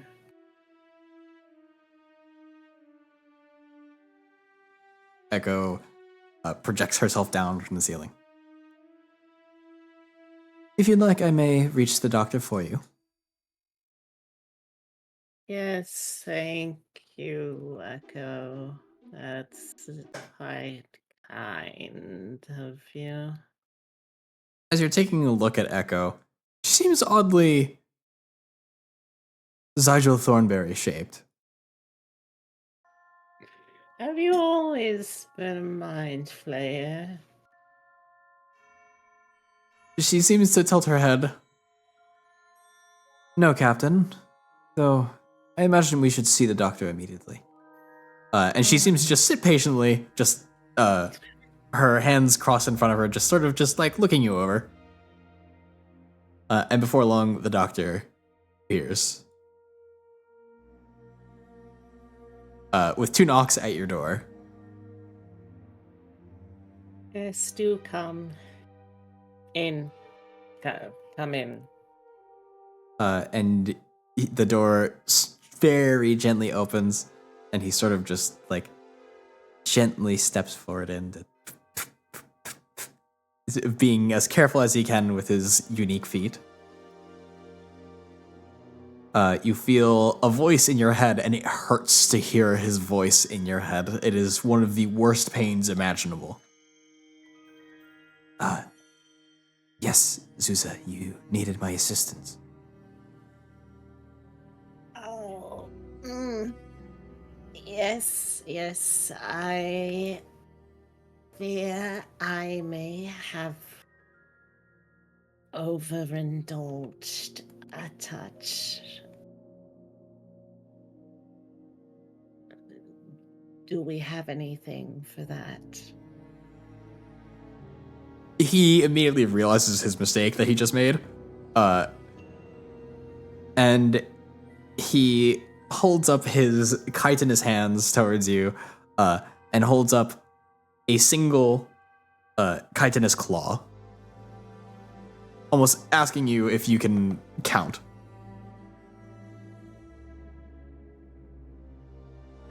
Zusa nods. And he gestures towards his claw.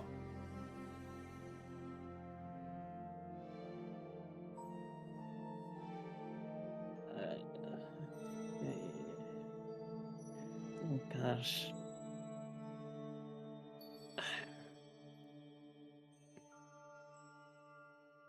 He just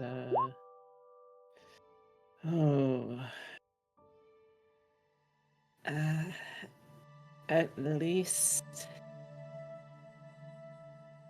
He's reaching into his bag. 3, holding up 3 fingers. He is going to walk out of the room, and he will be back to take care of you later. Fair. What does everyone else like to do with their time?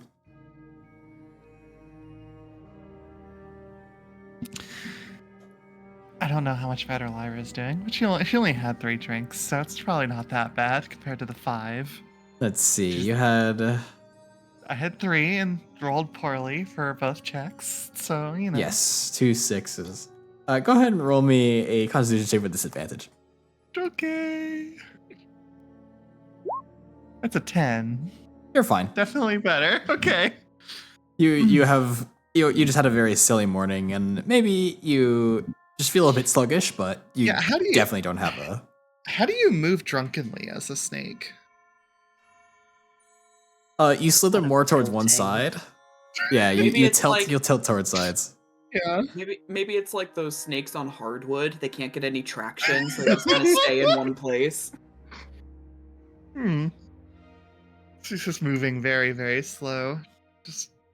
Probably just thinking through everyone. It's probably going to probably immediately head to Valentine.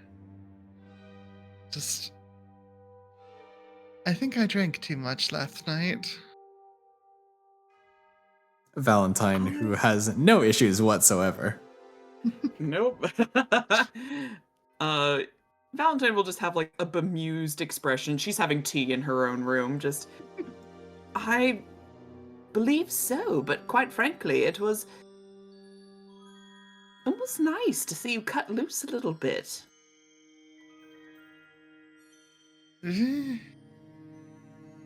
How do you feel, dear? Overall, pretty fine, I would say. It's just the fact of the matter is that I don't remember exactly everything. I just remember, as you said, cutting loose a bit and yelling that I was a lesbian. And that you had a thing for Charlotte. And then I had a thing for Charlie.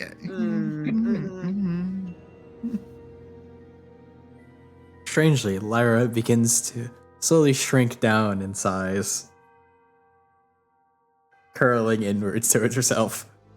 It's nothing to be embarrassed about, dear. We all knew anyway. It doesn't help to say that.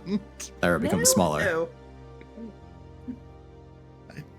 Everybody seems to know about my feelings except for me. That's just not exactly a comforting thing. Well, I didn't know so much as I had a nagging suspicion. I mean, she was quite flirtatious with you, and you seemed welcoming to the affections, yes? Well, yes, but you're also flirtatious with many people yourselves. Like, Yes. who's to say that it was actually, a response of interest? You certainly respond that way to many a man that you do not wish to court. The difference, my dear sister, is that if I had a sneaking suspicion that Ashala had anything but good intentions toward you, we would not be having this conversation. We wouldn't? No, because she would not be on my ship. Okay, so that's a good thing. It's a good thing.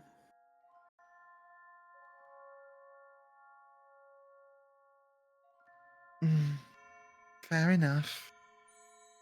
I agree for what it's worth. Oh, sounds like Zoo's up now.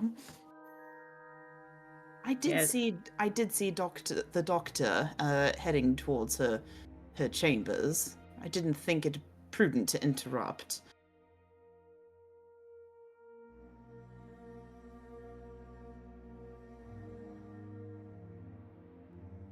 We really should thicken the walls, though. I do agree. Zuza in her chamber with a splitting headache, just hearing Lyra shout, "I'm a lesbian!" Like, I know. Well, I don't feel ready for anything yet. And there's a Well, that's side of all right. it's a side of me that feels like it's improper. Well, if anything, I would suggest until we finish this job we're on, because dating coworkers sounds like such a hassle. Fair enough.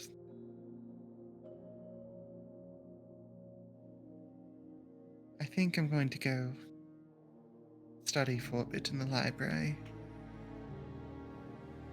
Sounds like a good way to refocus my mind on things that aren't my affections.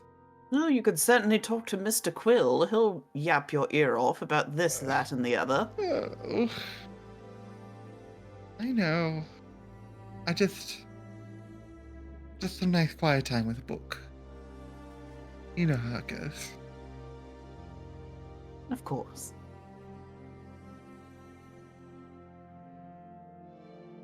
Please enjoy your tea. I will.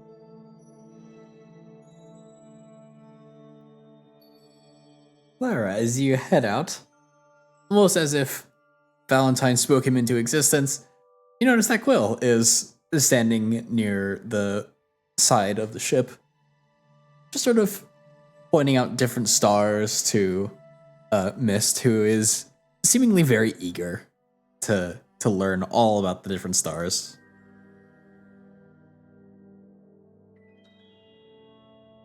I think she'll probably walk over to Mist and just try and see which ones she's pointing at and looking at. And as you head over towards Mist, she seems very excited to see you and gives you a hug as you approach. Her arms can't really wrap all the way around you, but she tries her best. She also can't really hold her very much, but just like the slight, sensation of the warmth of her hands will wrap around Mist. It's very interesting to feel the fluffiness of Mist's hair in comparison to how you're used to being fluffy. And you wonder if that's how other people might see you. Very soft.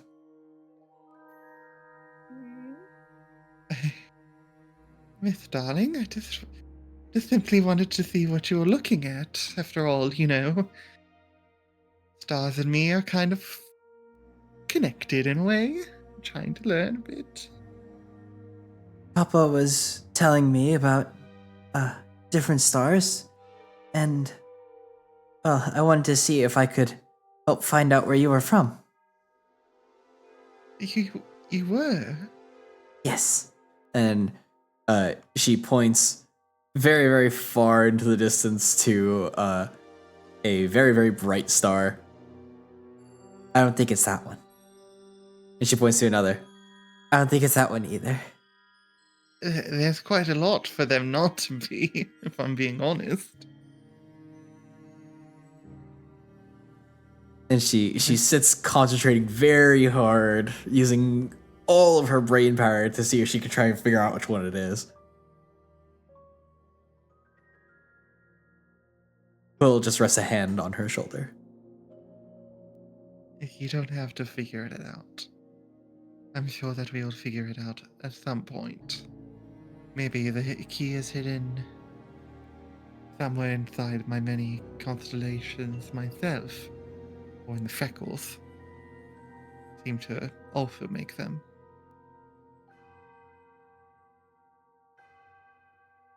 Quill gives a bit of a smile at your statement. And Mist kind of just looks over at you for a good bit of time, trying to see if she can possibly guess which star it may be that's shown upon you. And she gives a very affirming nod.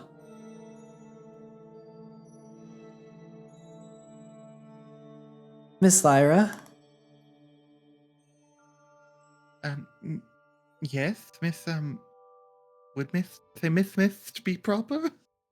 Oh, you can just call me Mist, I think. Fair enough. Mist? What's it like to be in an egg? Cole kind of gives her a look. Where are you going with this? Um, I can't say I remember any of my time. The first memories that I have of being, well, alive were definitely from after I was out of the egg. Hmm. So, but I guess, if anything, there's warmth, safety would be Is my it best guess. is it like sleeping? Can I insight check this child? That's quite the statement to make. Yeah, go ahead and make an insight check. Okay.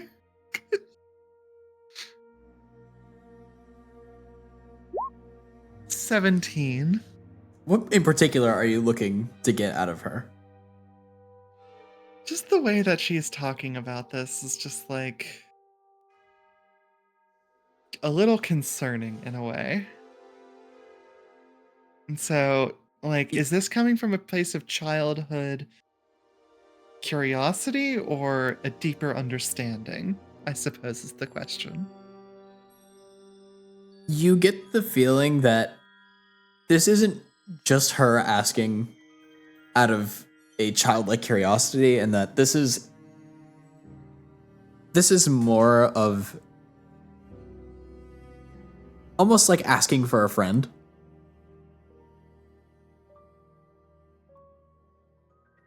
Like asking for a friend where you are definitely the friend? Yes. Or. Okay. You start to get the suspicion that perhaps Mist wasn't entirely asleep last night for the conversation.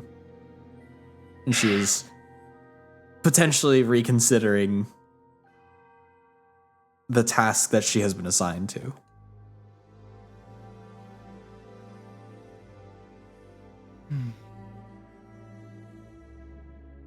Quill doesn't seem to suspect very much.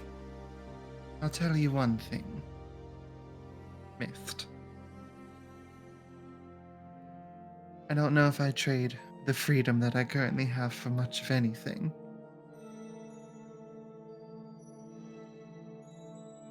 Certainly not to go back inside of an egg. I think I spent the last 20 years of my life inside of a metaphorical egg. And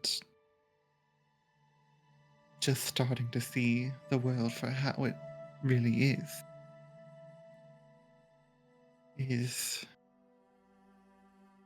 well, wonderful. She seems to think for a minute on that, just as much as a 6-year-old child can potentially think.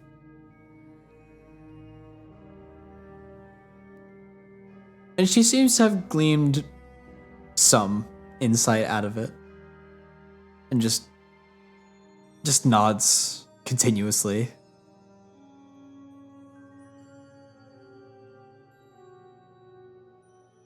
I think I understand. Thank you, Miss With the- Lyra. The big thing that I just told you about.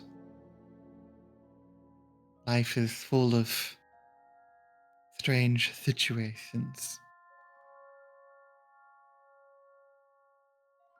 But facing them with those you care about makes it all right. I think.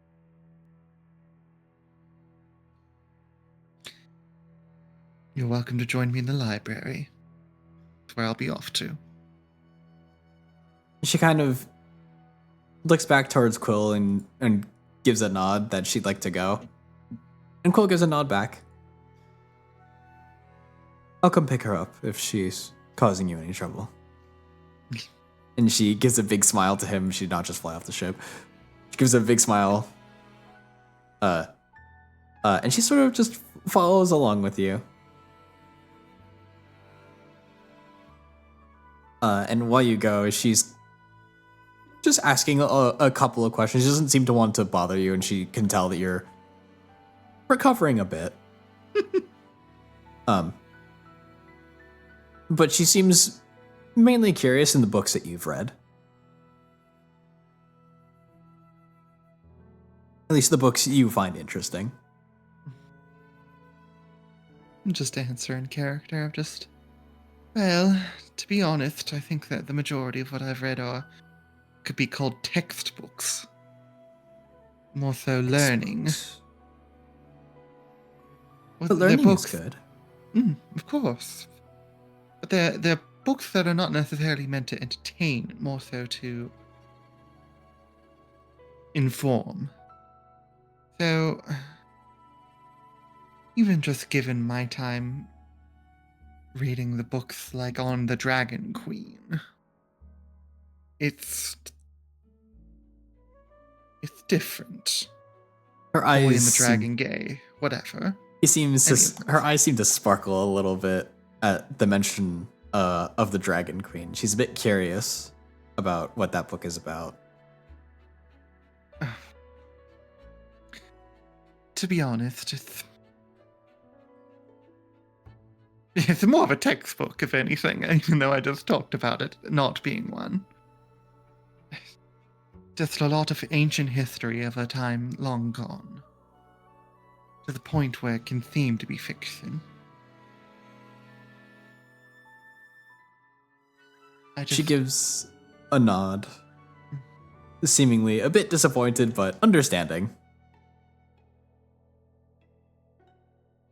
If you ever find yourself on the fleet again, we can go to the library and you can take a read. But I don't know how much longer it can stay together, considering it was falling apart when I read it. I suppose if people take better care of their books, they can last for a really long time. I think this one has lasted for a really long time. It's just that old. Things do tend to decay with age. There's a thought that goes into Lyra's mind when she says that. Sort of like both realizing that this is not exactly the conversation to be having with a 5-year-old. And just the side of like kind of a little bit of existential dread of like, what if the parents I'm searching for aren't even alive still? There's another book that I read that was a bit more of like limericks and such, but telling stories. That's what I want to try and focus on. Books like that. So if you want to come read stories with me, be happy to have you. Miss smiles, and she will spend a good bit of the day looking for different entertaining books to show to you, and occasionally ask you to read the books to her. Lyra, though she may have had like soft plans to read for herself, didn't really have anything in mind, so we'll happily oblige Mist with whatever catches her fancy. Valentine, what would you like to do today? Valentine is feeling frankly overwhelmed. She's playing it off really cool. Like the information that she learned the previous night is, like it's not bothering her. It is. And so I think but she also doesn't really want anyone else, like any of her fellow co-captains, particularly her sister, to know that she's, uh, a little irritable. So I think she's going to, I think she's gonna try to talk to Alexander for a little bit and enjoy some simple company. Roll me a perception check. Sure.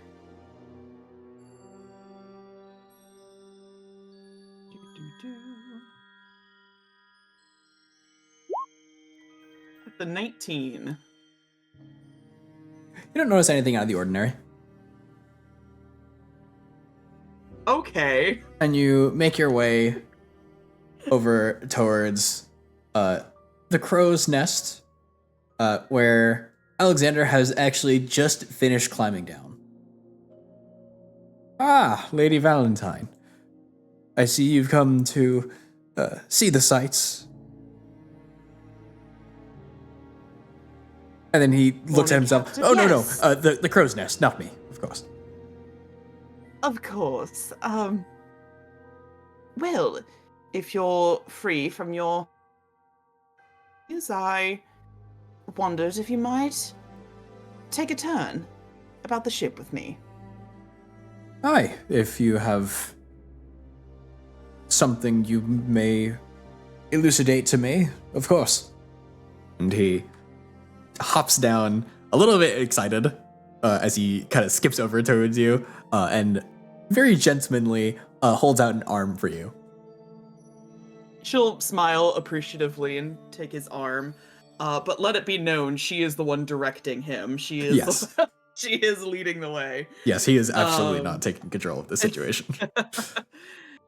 But I think after, a little bit of strolling and she's kind of just staring out into the void that is space, just... This might seem a strange question, Captain, but do you believe in such things as destiny and fate?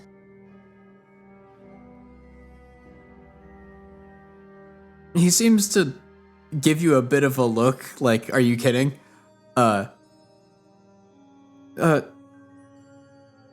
Valentine, Captain, you do recall we met an avatar of fate the other day, yes?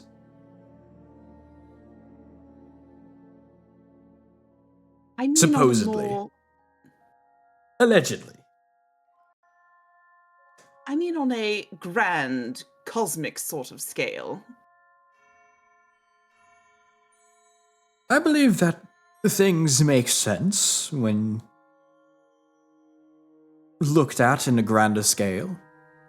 You look at a story and you see the hero's journey. Things happen for reasons, and I'd like to believe that everything happens the way it's intended to happen. I You believe that fancy we yourself- have well, by all means, apologize. Please go on ahead. Well, you mentioned the heroes of a story. Do you fancy yourself the hero of your own tale? Presently, perhaps the past me considered himself quite the adventurer. Presently, I see myself as the person who potentially gets eaten by a giant monster somewhere along the line. I'd rather not think about that part. However, Well, never fear. We'll always be here to rescue you. I do wonder what one might see one's fate as if they were given the ability to see it on a grander scale.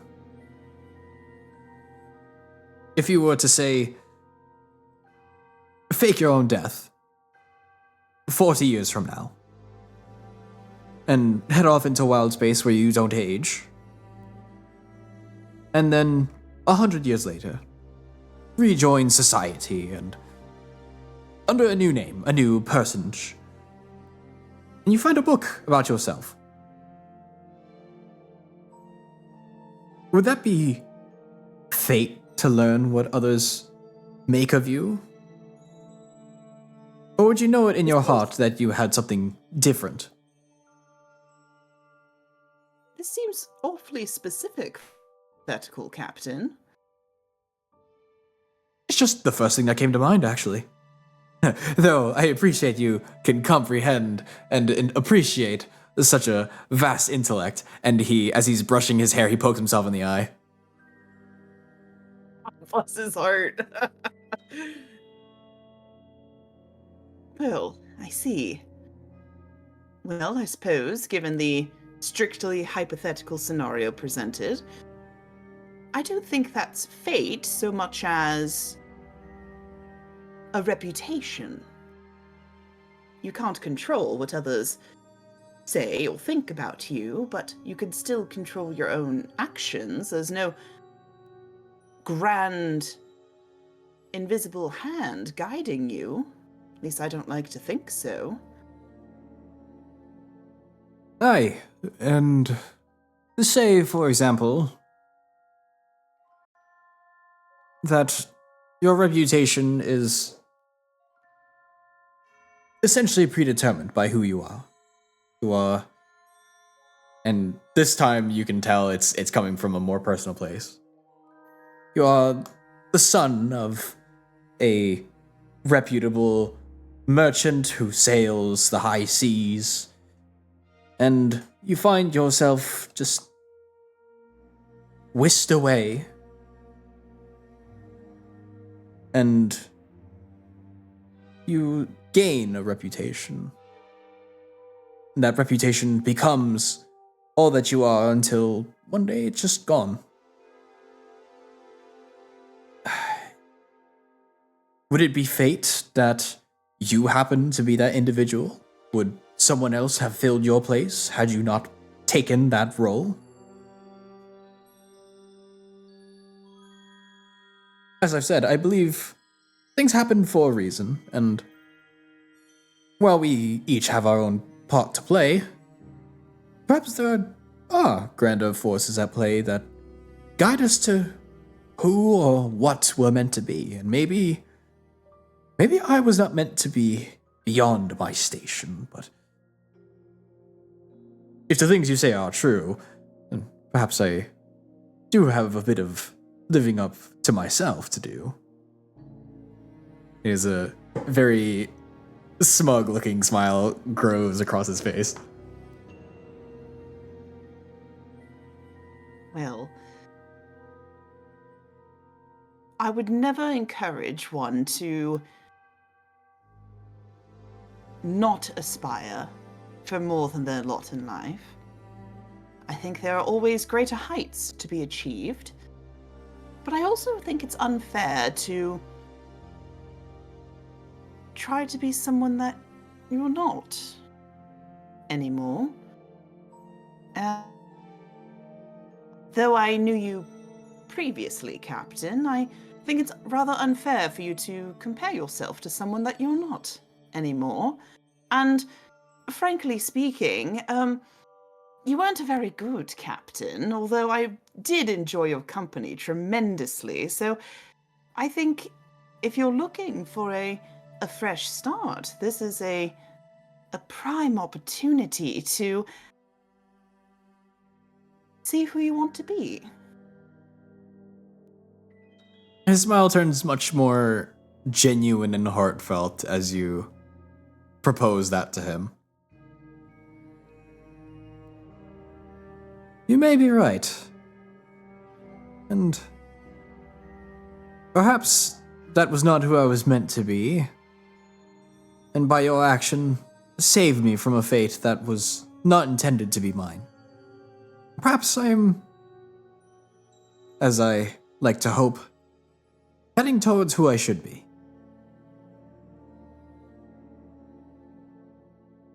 His cheeks are a bit more rosy, but he He seems very thankful for the conversation as well. Well, I look forward to seeing you on this grand adventure, Captain, and here's to the man that you will become, whoever that might be.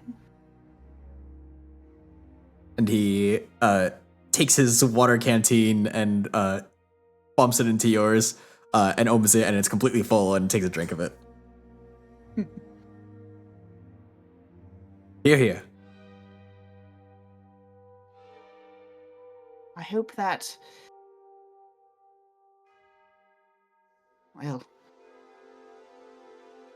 I rather fancied myself the heroine of my own adventures at the start of all this, and... the more that I learn, and the more that I travel, the smaller I feel. I suppose... Well, our personages that we have with us are strange and frankly discomforting all at once. Living personification of entropy. A woman from a culture that we would never understand. Your beloved sister is an unknown origin, and she discovers new things about herself every day. I did not know myself. We have a bomb-obsessed lizard. We have a talking metal man. We have a large frog who is seemingly quite powerful. And we have a nearly 7-foot-tall man and his tiny daughter who are exploring. I can understand the feeling. We are quite the motley crew, aren't we? Indeed. Perhaps there is more to me than meets the eye, if I am to be in association. But that makes me believe that, naturally, there is much more to you than meets the eye. Huh. Unfortunate, the air of mystery that surrounds many crew and my fellow co-captains. I'm afraid to disappoint you, Alexander, when I say that when you look at me, what you see is exactly what you get.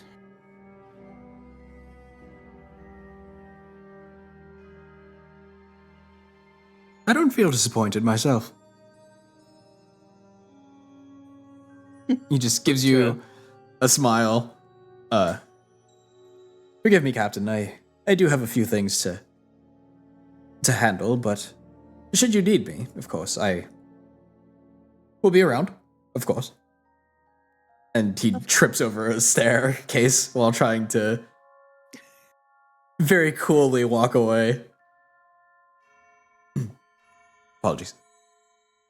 Thank you for your company. It was enlightening for a man of your grand intelligence.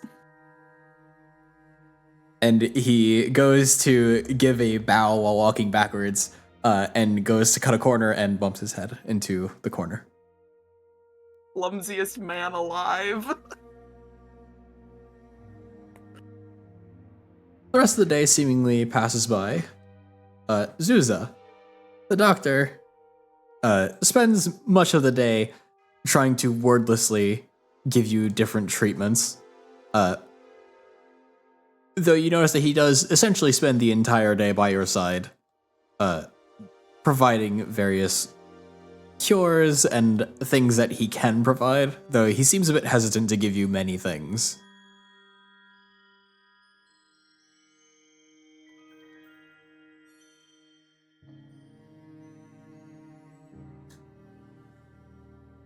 As the day goes on, Echo appears within every room.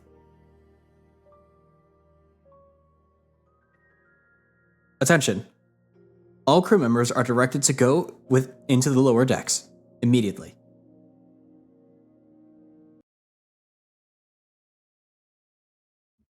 And a Oh, small gosh, beeping I'm sound sorry, appears sir. through all the I didn't rooms. realize that my mic was muted that whole time. Ah, Uh, I was just asking uh, if I have gotten any better with the telepathy. oh yes, you're able to communicate with him a little bit better. It was just a smaller hangover, so you're more or less back to normal at this point. I think I definitely do have something to ask him then in the meantime. By all means.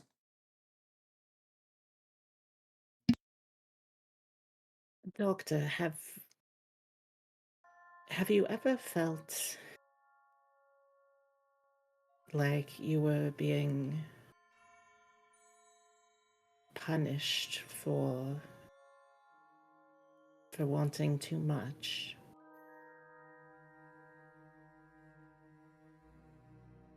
The doctor stares.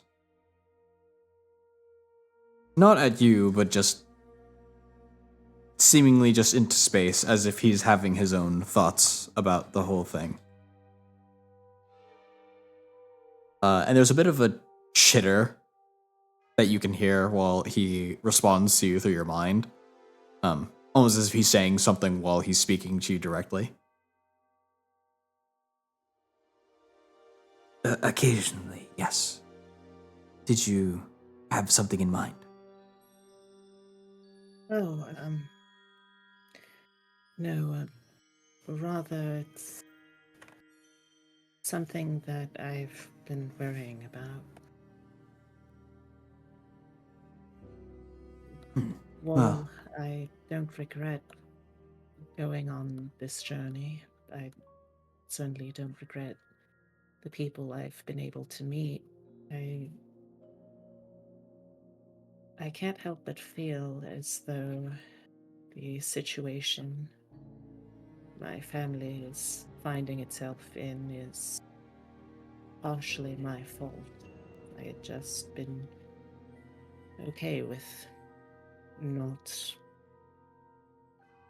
not seeing or experiencing what I might want in life, that perhaps this wouldn't have gotten as messy and dangerous as it has. I suppose you may ask yourself the question of an all or nothing situation. Say you were with your family at the time, and this individual you speak of had come and done what they had done, and you were included. Would that not have brought them one step closer to their objective? I mean, Perhaps it was for a reason that you are here now, and you are not with your family. You are, after all, the summation of their legacy.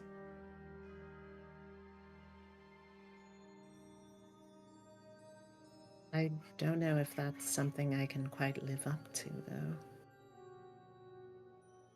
I feel as though, in many ways, I'm the the weakest amongst the crew. If it is a matter of perspective, it is not just their legacy, but it is yours as well. You are free to determine who you are. You have freedom of action, of course. It has brought you here, naturally, of all places.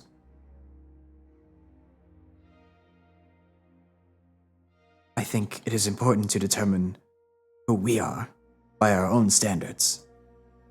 And if we find ourselves wanting to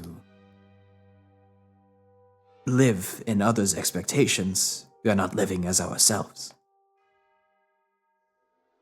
That is why I keep my morals many who live in the fleet of the Star Chasers are willing to throw away their morals. But I do not fight. I do not engage in harm towards others. Perhaps you may see me as just a standard doctor from another place, but it sets me apart as myself in this place. Perhaps you must find what you wish to have set you apart.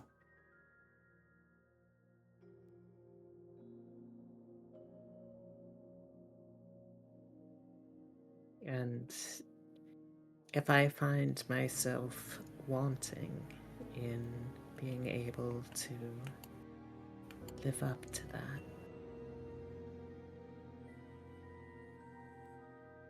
what then?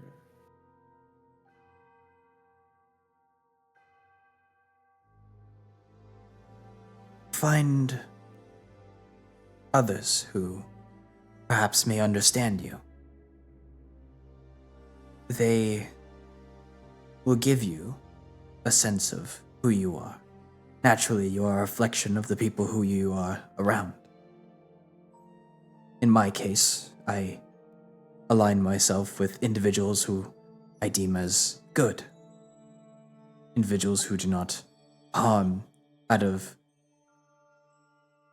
joy, but out of necessity. That is enough to keep myself grounded, and I am able to see continuously who I am. And it reflects in those around me, and I reflect myself into others.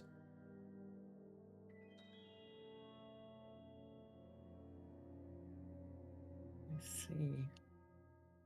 Forgive me, I am much more a man of the sciences and not of the philosophies. These are just my own personal thoughts. You discredit yourself, Doctor. You are a man of letters, and that means, I suppose, that you are also a man quite capable of backing them up and explaining to the layperson.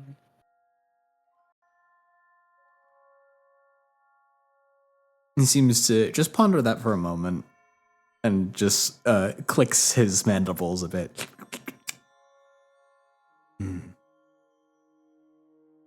Perhaps you are right.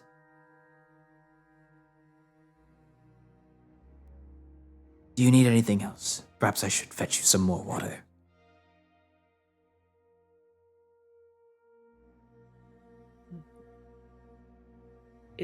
Water would certainly be lovely, but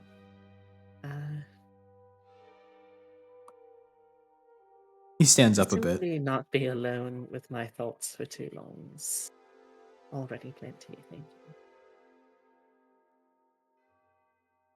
you. He puts a hand to his chest and gives a sort of nod. And seems to go a bit quicker than he has been moving previously. And before long, the alarm from Echo appears.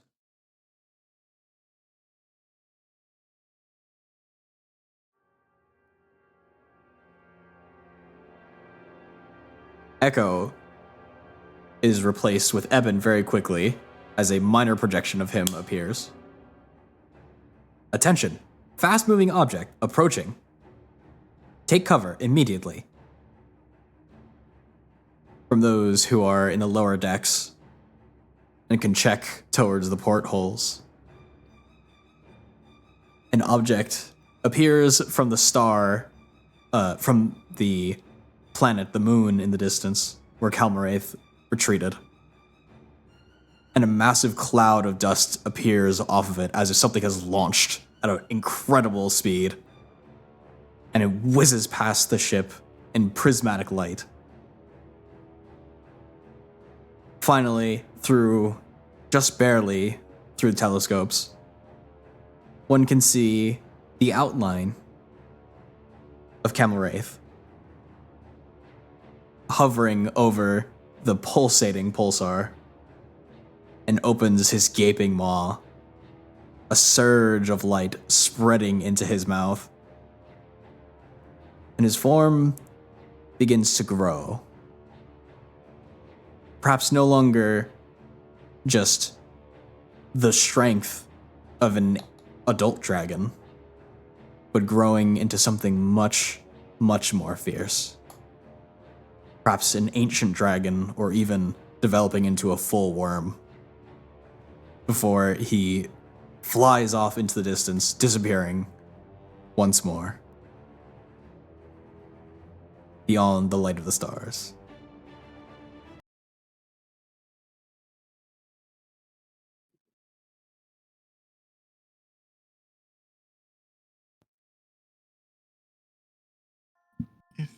Is he? Fear.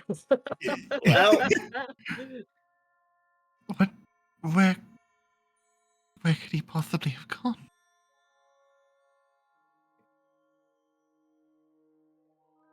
Randall runs into the room where everyone is staying in.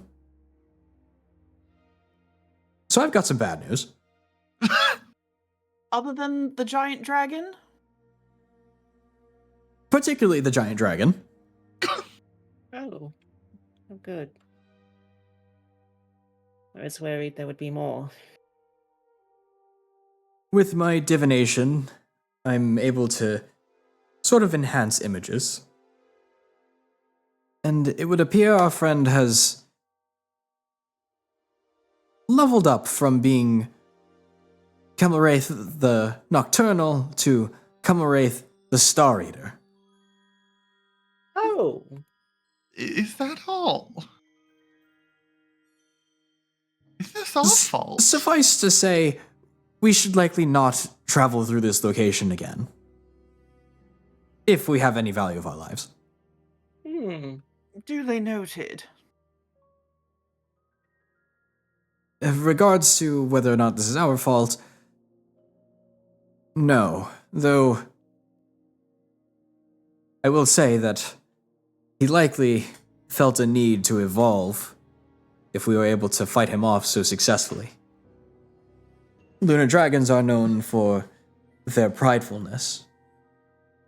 The way that they pursue spelljammers is they will attack incessantly until they can breach the hull and will steal the spelljammer the spelljamming seat out of the spelljammer, leaving the ship to float, and will return when they feel it necessary to take all of the treasure. The ship seems to be going somewhat faster now, as if Evan is finding different ways of getting extra boost out of it. And as you're approaching the outer limits of this solar system, you begin to enter something of an asteroid field, which is not something necessarily too uncommon. And as Randall is explaining, he takes a look out one of the portholes and just stops himself, walks towards the porthole. oh dear. Well, time to go look too. As everyone approaches, you notice that it's not quite an asteroid field, but it is a field of debris of shattered spelljammers. Hundreds and hundreds of spelljammers in a seeming graveyard.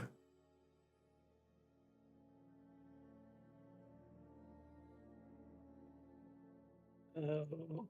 Are we out of our depths? Perhaps not, but we may be exactly within our depth, if I had to guess. These poor individuals don't see a single soul out here, but the fact that we were able to drive off the monster, nary a scratch on anyone, save for some frostbite, would say that we gave him enough of a threat that he felt the need to give us some leeway and improve on himself. Luckily, I don't imagine he'll be leaving this domain, given that it provides him some more energy, but when we return, we may have to warn the fleet. Such a creature will possibly even overwhelm the power of Rex Frigate.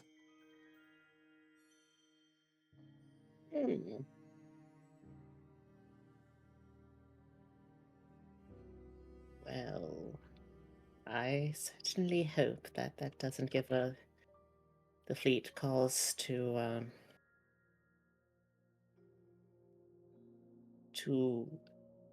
dislike us further than some parties already.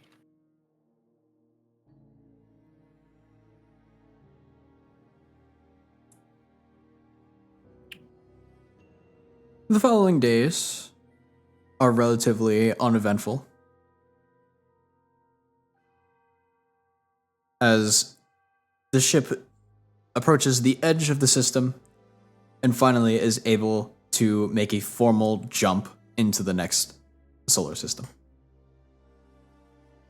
In this case, a bright yellow star sits in the middle of what seems to be a pretty barren solar system. There's not much to be seen anywhere.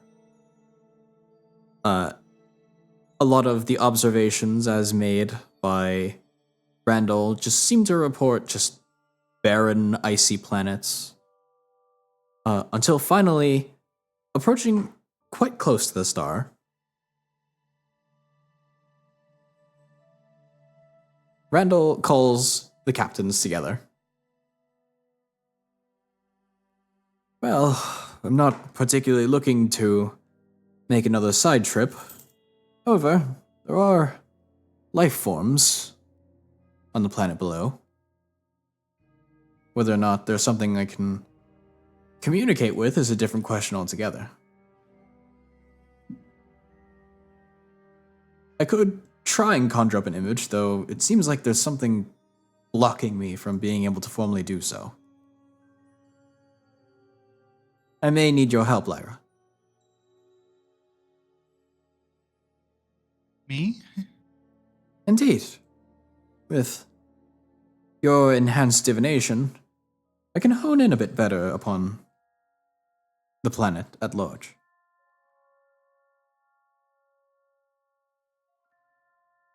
If I can help, then of course. If, that is, you all are interested. It is entirely unnecessary, and it will not serve us particularly in our goal to survey these extra planets, though maybe we can deliver some information to the fleet, be compensated for re-exploring the galaxy at large.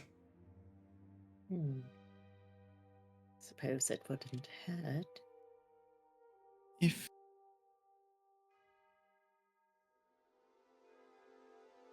I just want to speak something. I don't know if this is weak of me to say this, but I find myself a little bit worried, especially given our interactions with Horrific Dragon, that we are a bit out of our depth, and that I'm kind of realizing just the possibility of death on these kinds of journeys is very real. Part of me, the one that's screaming at me right now, is saying, be selfish and move along. But I know this is not my decision. Just wish to vocalize how I'm feeling more.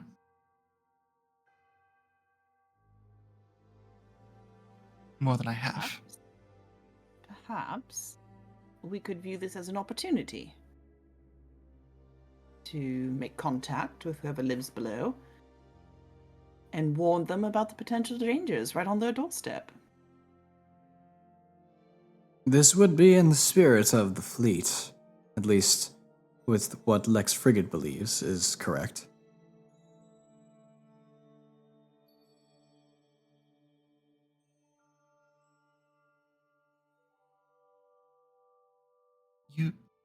You make a good point. Believe me, Lyra, usually I'm all about saving my own skin. However, as you have sort of mentioned yourself, this is quickly becoming a problem much bigger than ourselves. It'd be good to have allies wherever possible. You're right. Even if the fleet could back us up because of what we do here, then that would be a good thing.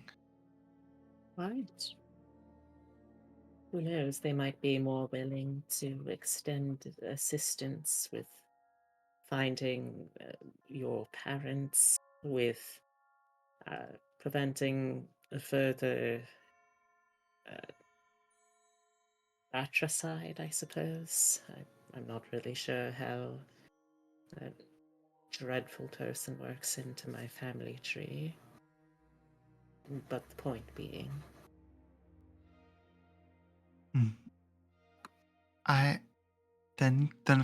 Yes, I will help. Indeed. Goodness. Rendell is going to pull out his astrolabe and is going to set it over the map, which seems to clear out as soon as he puts the astrolabe over it, as if it's sort of reading what the astrolabe presents to it. And begins putting some energy in towards it and sort of gestures for you to put some of your light from your stars into it. She will do so. And go ahead and make me an Arcana check. Lucky. 22. 22.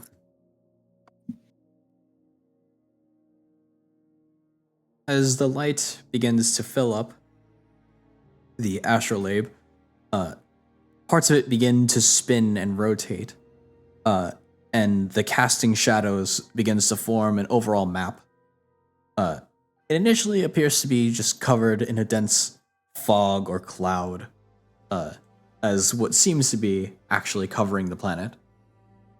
But as the more light begins to pierce into the structures, you can start to see the shapes of continents, of water bodies, and finally, what seems to be masses and masses of vines stretching across the planet.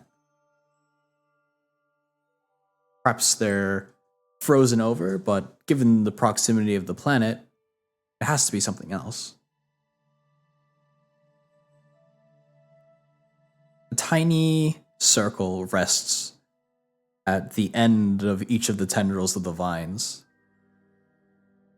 and an image begins to appear on the astrolabe as you continue to feed it more light.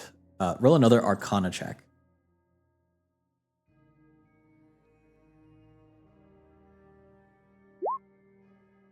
Also pretty good. 19. 19. As you continue to flood light towards this image, it begins to clear up, and you are able to see a scene from the center of that circle. What you see seems to be that of a long-lost ancient city. Projection of sand and dust and several storms rolling through is visible upon the image. And as time goes on, the perspective seems to just kind of drift as if astral projecting through the city. And it comes to rest at what appears to be the central heart of the city, in a large plaza where there seem to be several hardened plastic armors like that you would see in the Federation. And you see what seems to be a flagpole of some sort tilted a bit off to the side, and a half-raised flag seems to be present. You can't quite recognize it, but you do get a bit of familiarity about it if you'd like to investigate it further. Sure. Hmm. How would I investigate further? Go ahead and make a history check. Okay. Natural 20. Let's go. Total of 25. You immediately, with some time, recognize this flag. And it was the symbol of a long since lost civilization of individuals. Not much is known about them in particular, but you do recognize that they labeled their civilization as Super Gaia. And what they had done was they had essentially conquered much of the galaxy and fought off countless threats, all in the name of what they believed was a sort of freedom. What seems to be here is one of the last remnants of that civilization, at least long since forgotten. Though the armor, as sturdy as it was, remains. And a small bug sort of skitters out from one of the helmets that seems to have been left behind. And you recognize that the flag is not raised correctly, but is upside down.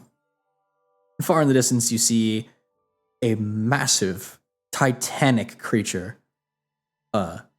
walking past one of the massive skyscrapers that has since been abandoned.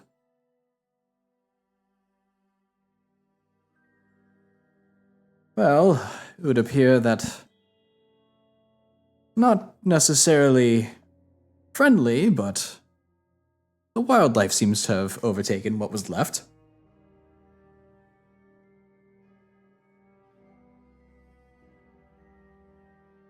There's no real people left.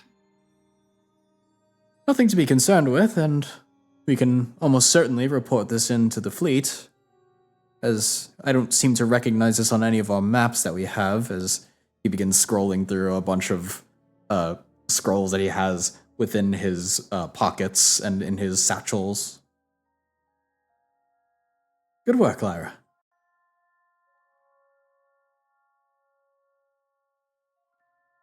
Hmm. And the rest of the day is for everyone to take as they wish. Does anyone want to speak to any of our beloved NPCs in particular? Gosh. I'm not sure right now.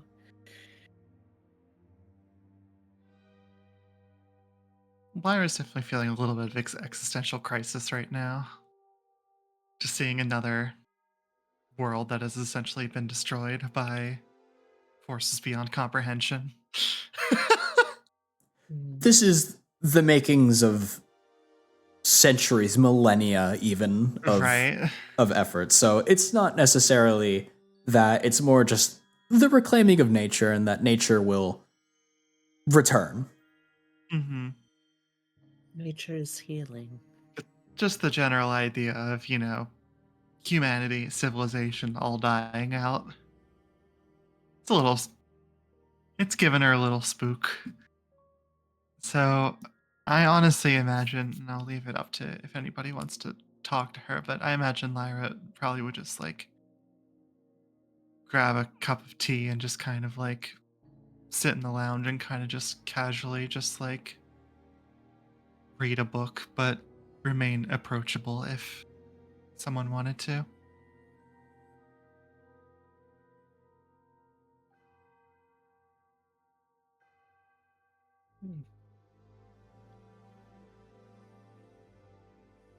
I think if no one else wants to hop in on this, just for a little bit of think Valentine would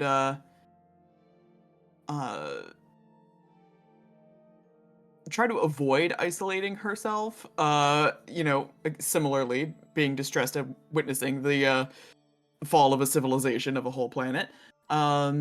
Instead chooses to distract herself, and I think she's going to seek out Chex and Robert and see if they would be interested in some target practice. I think As Zeus is having like the opposite, where like I think like part of her upbringing has so hammered home the idea of like, yes, this is why it's so important that you essentially have to dedicate your entire genetic lineage to doing it.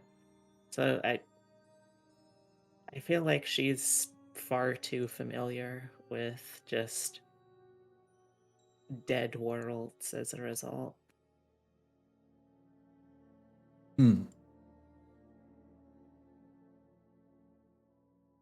She's still probably going to try to avoid thinking about it just for the opposite reasons.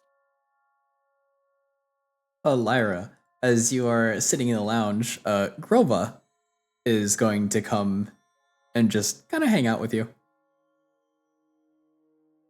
He's not necessarily going to interrupt you in your peaceful book reading, but he's definitely just kind of hanging around.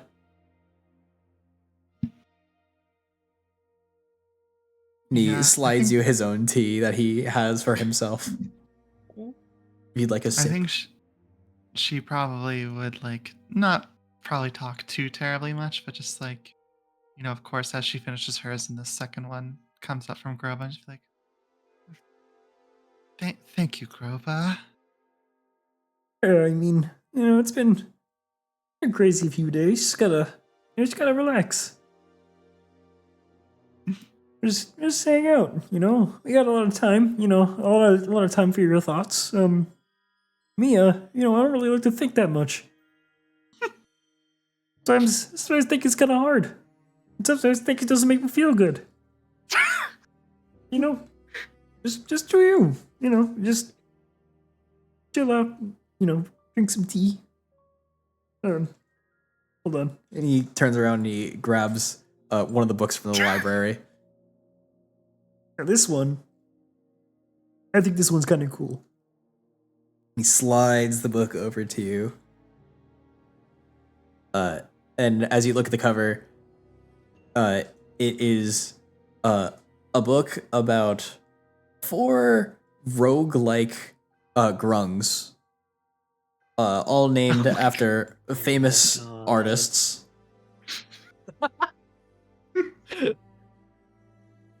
See, whenever I need to think about, how I'm doing, I like to imagine one of these guys. Man. Sometimes there's even cool techniques, so you can learn a little something from these guys, I think. Pardon me for not being ignorant to the ways of these grung, but they have like some sort of like superpowers or something. No, I mean they're just regular dudes. I mean, there's no grung where they're from, so they're kind of seen as Oh, I like see. weird. But I mean, like this makes them cool. We're all So it's different. like a metaphor Yeah, for yeah. societal acceptance. Yeah, Or am exactly. I was worried I would be thinking about things too hard, considering your statement earlier about No. turning your brain off. No. I mean, it is kind of weird that they live in the sewer and that they kind of eat like trashy food, but No, that's up to them. I mean, that's their choice. They're free to do whatever, man. Of course. You. She just kind of sits there and thinks for a second. If you take one of the pages like this one, And he holds the book up to you, and he flips between two pages, and you can see it's the image of a grung pulling his fist back, and the next page is him punching a seeming antagonist character. it looks like he's doing the thing. It's kind of cool. The whole thing is filled with those, and there's like 5 of them in the library. You gotta check them out.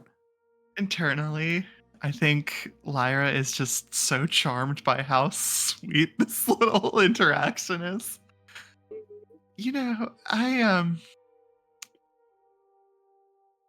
I've been looking for new things to read. And this seems, well, in a way you spoke about it as mindless. Exactly. That sounds lovely to me right now. Would you mind?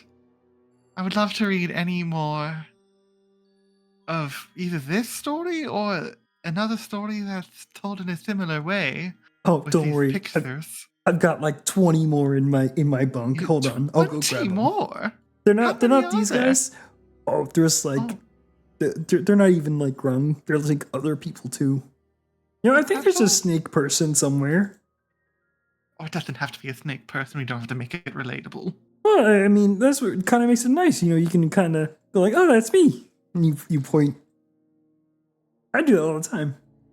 Hmm. Except for me, there's 4 of them, so I'm kind of living the good life.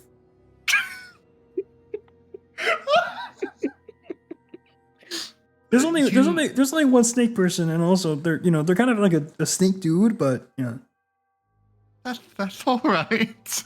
he's really cool though. He's like really long, and what he does is he slinks his tail up onto like rocks and stuff and trees, and he swings himself around.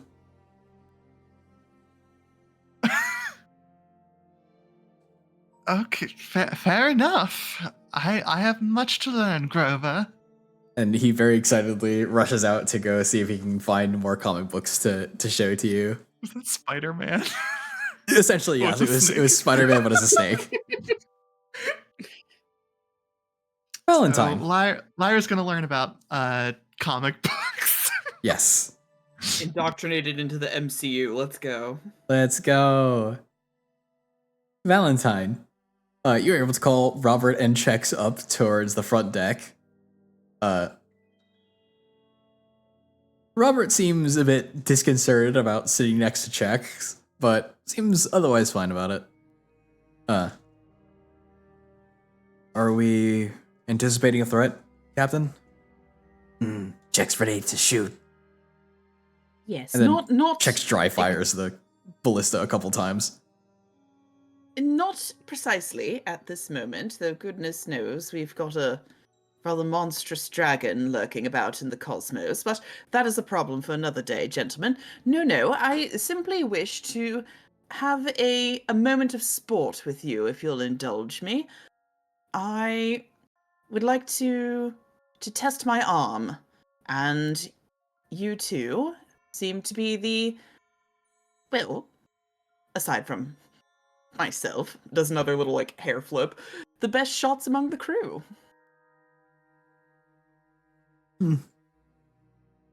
Alexander wasn't too bad either, but he's busy. Off probably flirting with everyone else on the ship. Robert just kind of looks away. Was he flirting with Robert too? This is very important for the AO3 archives to know. Are you speaking from personal experience, Robert?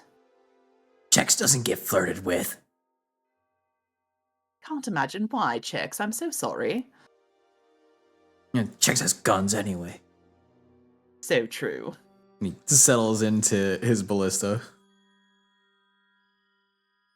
No, not particularly, though he does... I don't know. I see this as kind of more of a job, and making friends is kind of kind of hard in this career, as you guys wouldn't know, but you guys have been on the opposite end. Anyways, Is this about the whole killing your employers thing again, Robert? no, not that part. That part was like okay. It was just going without pay kind of sucks, but the making friends and then having them get black holed or squished, Ah, that I see. That's This fine, is but- from when Lyra skull crushed one of your friends. I see. yeah, she doesn't really like that one. At least remembering that one. Anyway, it's Yes. fine. It's they were just kind of like my work friends. They're not like real friends. So Well, I feel compelled to apologize. Nonetheless, I'm sure that was a very distressing moment for you, but I can assure it was nothing personal. I mean, I was on your guys' side, so I mean, I probably shouldn't have expected as much. Right. Shall we set up the targets over here then, or Hi, Captain. And he sort of settles into his ballista as well, but seems a little bit more relaxed now. One day I will be friends with Robert.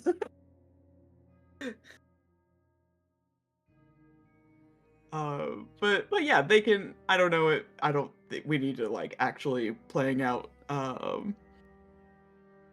firing and whatnot. But I just picture them having a couple hours of downtime, just showing off a little bit, having a moment of fun, hitting targets out in space. Go ahead and roll me 3 dexterity checks, please. Just straight Or- decks. Or if you have a higher proficiency for like acrobatics, you I can do. you can do that. Cool. How's a 12, a nat 20, and a 24? So for the 12 one, everyone's kind of just like a little bit on edge from everything that's been going on. And so a lot of the shots are kind of missed. But everyone seems to kind of just get along with the fact that it's kind of rough out here. We're all kind of just getting through it. And a few laughs are had. The second round of shooting goes splendidly. Everyone seems to be hitting their shots. And everyone seems to be a lot more focused. They're a lot more like kind of oriented on like really kind of just like we really shouldn't be trying to make mistakes here. We should be trying to do our best. And finally, in the third round, everyone's having a lot more fun now that they've shown like, yeah, we're capable of doing this. Like we have this down. And it goes well, still somewhat significantly. But this time, there's a lot more joy to be had in it. Blasting off various asteroids,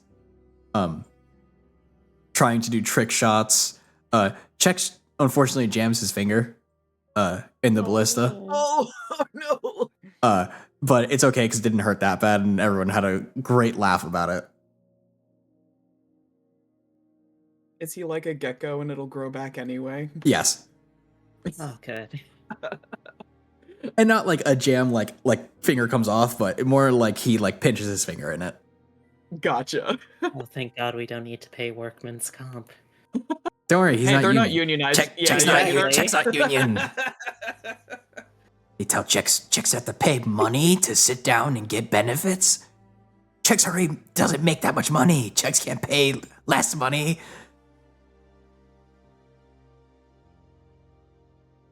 Are we bad employers? No, chicks is just dumb. Oh no. I feel like we need to give Robert some back pay. Yeah, maybe a bit. Well, I'll bring that up in our next captain's meeting.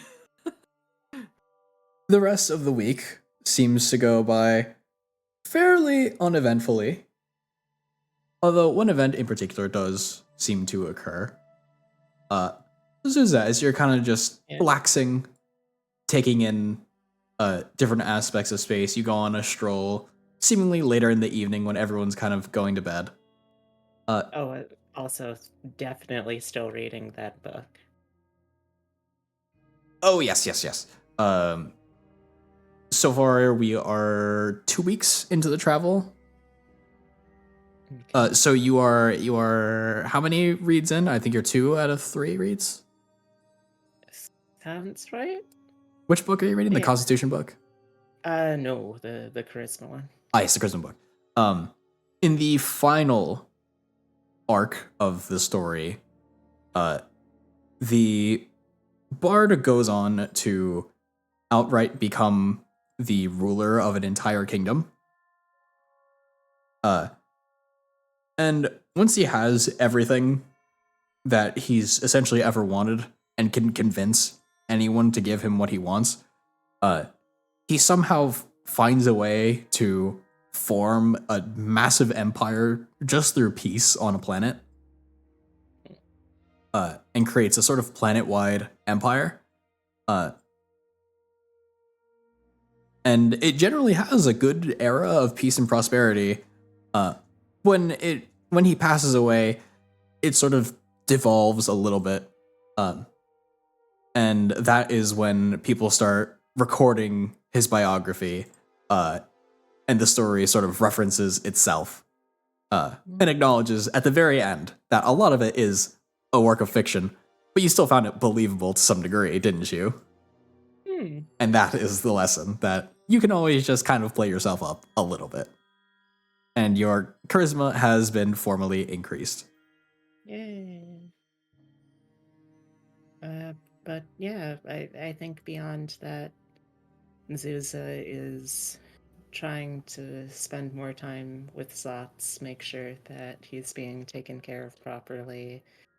I'd love to, no, I'd love to see if she could find anyone else to practice some kind of performance with, maybe dance, maybe music. She just needs to feel mildly more normal after being the only one it felt like who was kind of just blasé about the death of an entire planet, essentially. I think she kind of is looking to just try and reaffirm connection or normalcy, at least.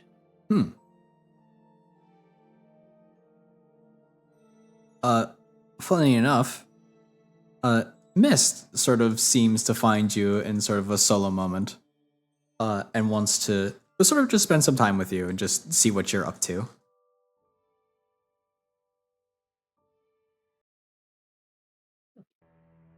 Well, I'm not up to. I'm not up to too much, I suppose. At the moment, I'm afraid I've been rather lackluster in my attending to of Zots. But I haven't been up to too much, I would venture to say. Zutz has been pretty content, just kind of relaxing with you, and you've been, among other things, you have been at least still feeding him his favorite snacks every day because you had requested that Eben get us a good stockpile of it. And you feel he's been pretty pleased overall. It just hasn't found anything that's particularly entertaining. But as Mist comes over, he sort of returned to that sort of subservient state where he doesn't seem to be very active or chittery. He just seems almost at ease. You know, I've had Mist for quite some time. Goodness gracious, I can't speak. I'm still so frazzled. I have had Zots for quite some time, Mist. And he does not often put himself at such ease around people he's just met. have to wonder if perhaps he remembers more than I do about whatever could have happened. Could I pet Zots?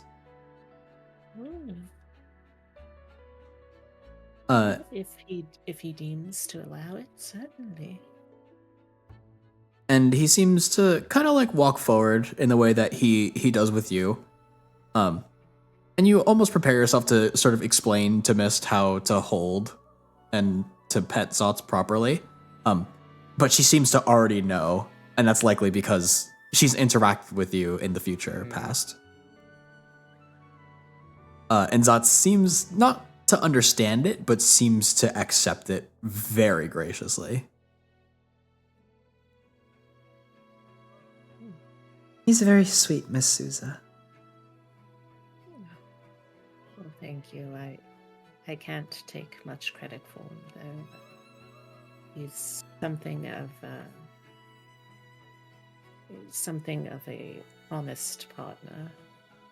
But you're familiar with familiars, yes? I always wanted one, but Papa says I need to take care of it and feed it and wash it, and it kind of makes my head hurt. There's a lot to do. Sometimes I think a lot about the stuff I was told I should do. Whenever Papa asked me to help take care of my clothes, or to help him cook something, or just watch something. You told me a long time ago about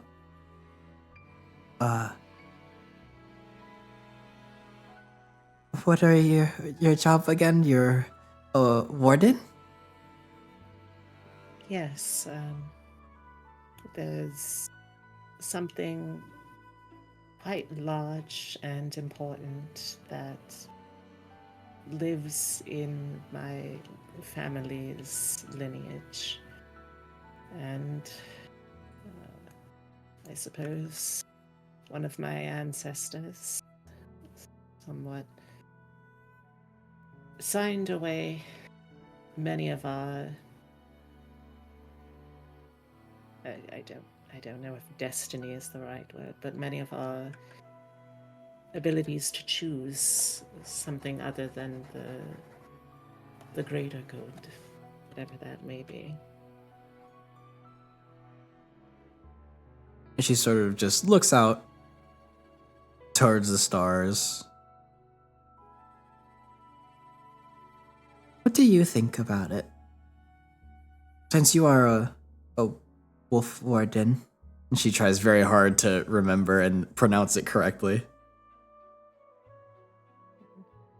You're quite good at that. Remember, W's took me quite a long time to properly elocute when I was learning my diction. But I suppose had you asked me a few years prior, I would have thought it something purely a burden. Something that meant that there was never as much that I could do or experience or choose, something I had to limit myself for. But I'm not so sure anymore.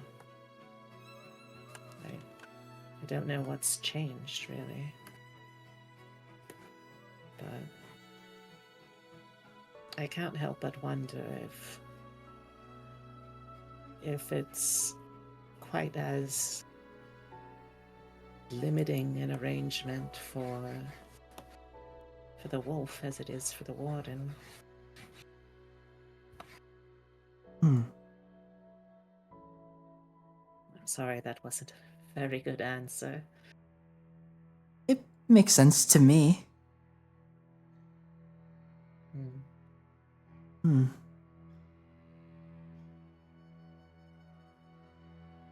I You still- suppose that's. I'm terribly sorry. Do you still feel like you have to? Or do you think maybe you could do it in your own way?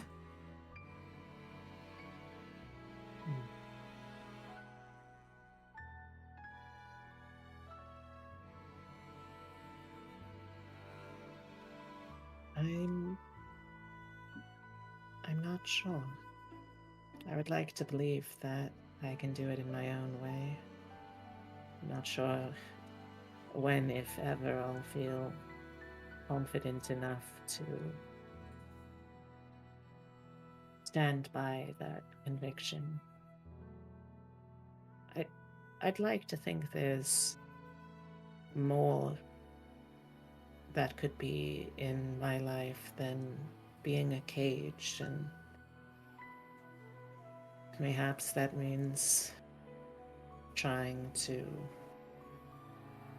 loosen it from both ends.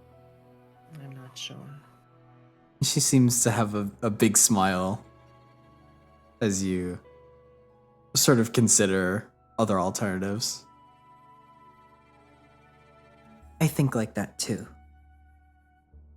Just to No? do it differently. My papa tells me I have a really big job to do. And I know I'm not supposed to think about it right now, but I think maybe if I do it differently, do it in my way, maybe it won't be so bad. And she gently is going to hold up Azats for you to return. I very carefully do so, and with a little curtsy in response. You know, you're I would say you're quite wise for your age, but I imagine age doesn't play as much of a factor for you anymore. She doesn't You're- seem to you're a really very good comprehend that child. part. You're a very good child, I shall say. She gets a very I- big smile.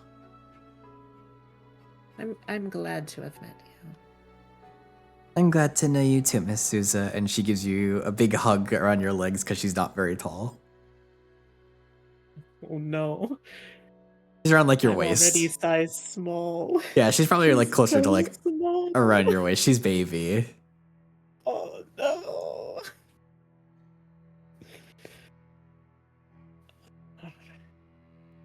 Goodness, now I have to have her figure out how to deal with maternal instincts too. Gosh. And as time goes on, the week passes by relatively comfortably. Not too much goes on. As the ship enters the furthest extent of this system and prepares to make its jump to the last in-between destination.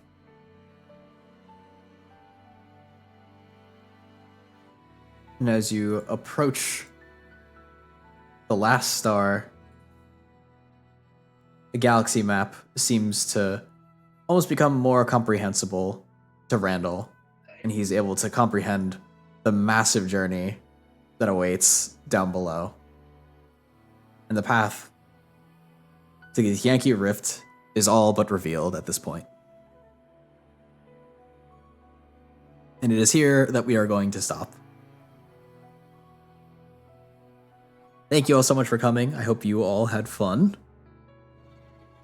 Let's go Always. trauma. Let's Good go trauma, good improv with a lot of content to kind of get through. And still a bit more too. We have lots of exciting stuff to do. Mhm. We heard back from Azura. Azura's doing okay. We're glad to hear that she's That's really she's alright. Yeah, she's just tired. She worked herself really hard, and it's good to get rest. And we're gonna be very happy to see her back. And it's going to be very exciting when we have everyone together in 2 weeks for our next big adventure. Oh gosh, I can't wait to see how she responds to Lyra's revelations. She might have heard it. Who knows? The walls are very thin. The walls are thin, but she was asleep. It is all quite thin. He really should look into this. Evan, get on that, please. We need it yesterday. After you finish making my bed bigger, thank you. Yes. Gotta make you a nice big round bed. Okay. Oh, that sounds perfect. Let's see. Who's playing D&D today?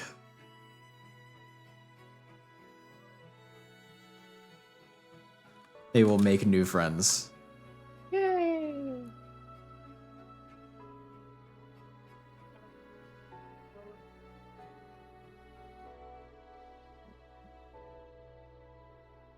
There are so many wonderful faces all around. So many unique, interesting perspectives. Oh, I almost don't know who to choose. Does anyone have a particular raid choice? I don't know if I have anyone who's.